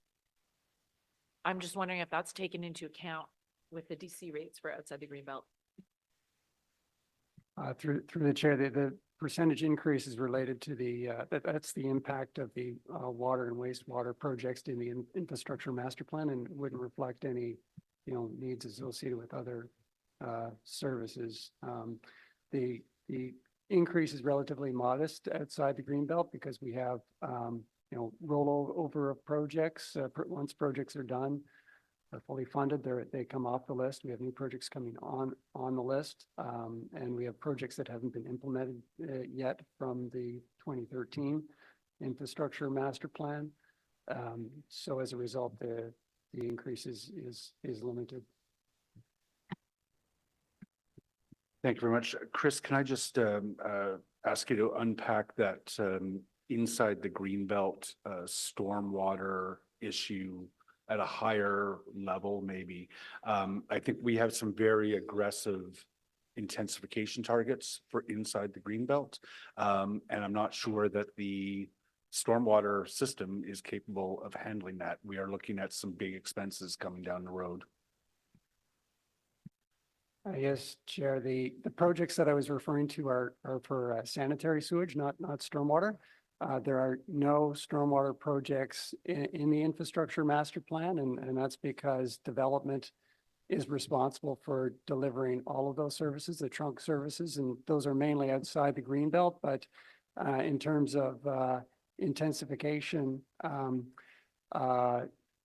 major intensification projects are required to do on-site stormwater management so that they retain their stormwater on-site and release it from the property at the same rate that it is released under pre-development conditions. Sorry, I misspoke, but with respect to the sanitary,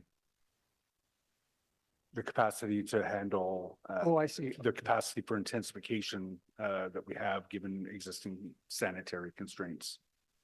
Yeah, well, those projects are intended, the projects identified in the IMP are intended to sort of unlock the capacity needed to support the intensification.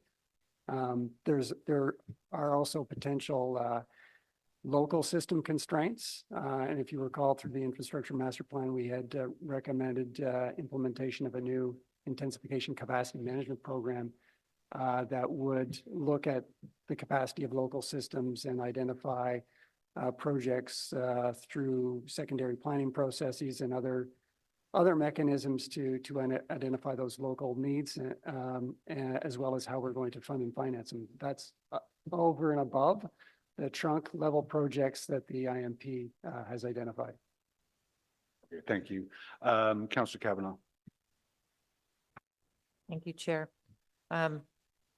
In terms of projects inside the Greenbelt, we know that stormwater and sanitary upgrades are needed, and you're saying they cost more for inside the Greenbelt. That's what the rate is higher.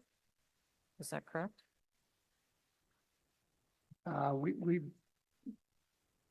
Historically, we've been able to leverage existing capacities and existing systems to be able to accommodate intensification, but with the higher rates projected in the new official plan, we need new projects to augment the capacity that's there. Yeah, because there's going to be a lot more people inside. I mean, our official plan says 60% of the growth should be in existing urban areas. This also applies on other infrastructure for recreation. And I have concerns. I just want to make sure that we take that into consideration because particularly in a ward like mine with stage 2 LRT, where intensification is going to be around the stations, we need more facilities, and we're working on those. We've got projects that could be done. So wouldn't they be qualifying for development charges?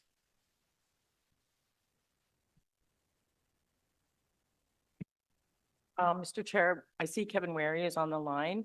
The Parks Development and Recreation Master Plan that Council has already endorsed provides the facilities for those needs, but let's speak to Kevin.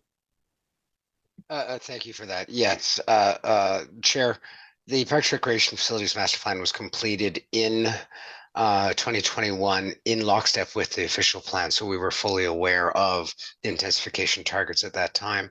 And we have identified several projects inside the Greenbelt to help accommodate growth. As with anybody working inside the Greenbelt, a lot of ours would involve perhaps expansion of existing facilities because land is typically an issue. However, those are accommodated. And then speaking specifically to development charges, these items were identified in the update that was done in May. So the May update to the development charges included several inside the Greenbelt projects. Thank you. Just appreciate it because that is important. You've got to continue to upgrade in the core because it's ever changing. We're going to have a lot more people and they need more facilities. Thank you. Thanks, Chair. If you answered this when I was out of the room, let me know, but the idea of an unserviced rate inside the urban boundary, any comments on that came up earlier today? Currently the only unserviced criteria that we have is in the rural area with, so if you're in area 1 and 2, you pay the full inside Greenbelt or outside Greenbelt charge. The other, I guess, item, technically, I guess I'm supposed to keep it short, but technically the services that you're paying for with development charges, you don't necessarily have to receive those services, if you see what I'm saying, right? If you have a library in your basement, you still have to pay the library development charge. So if you don't necessarily utilize the central services for, say, water and wastewater, you're still required to pay that component inside and outside. Plus, in the future with redevelopment, if you're going to redevelop that site, you may need those central services to provide more intensification, right? So it's kind of a fail-safe to say that in the future, we don't know what's going to happen in the future, but there might be an obligation for that particular site to be serviced in the future with water and wastewater. That's sort of the reason why we do that with inside and outside the Greenbelt. Okay. Mr. Bergerath raised an issue about the city using cash in lieu of parkland funding towards our benefit to existing. Is that accurate? And are we allowed to do that?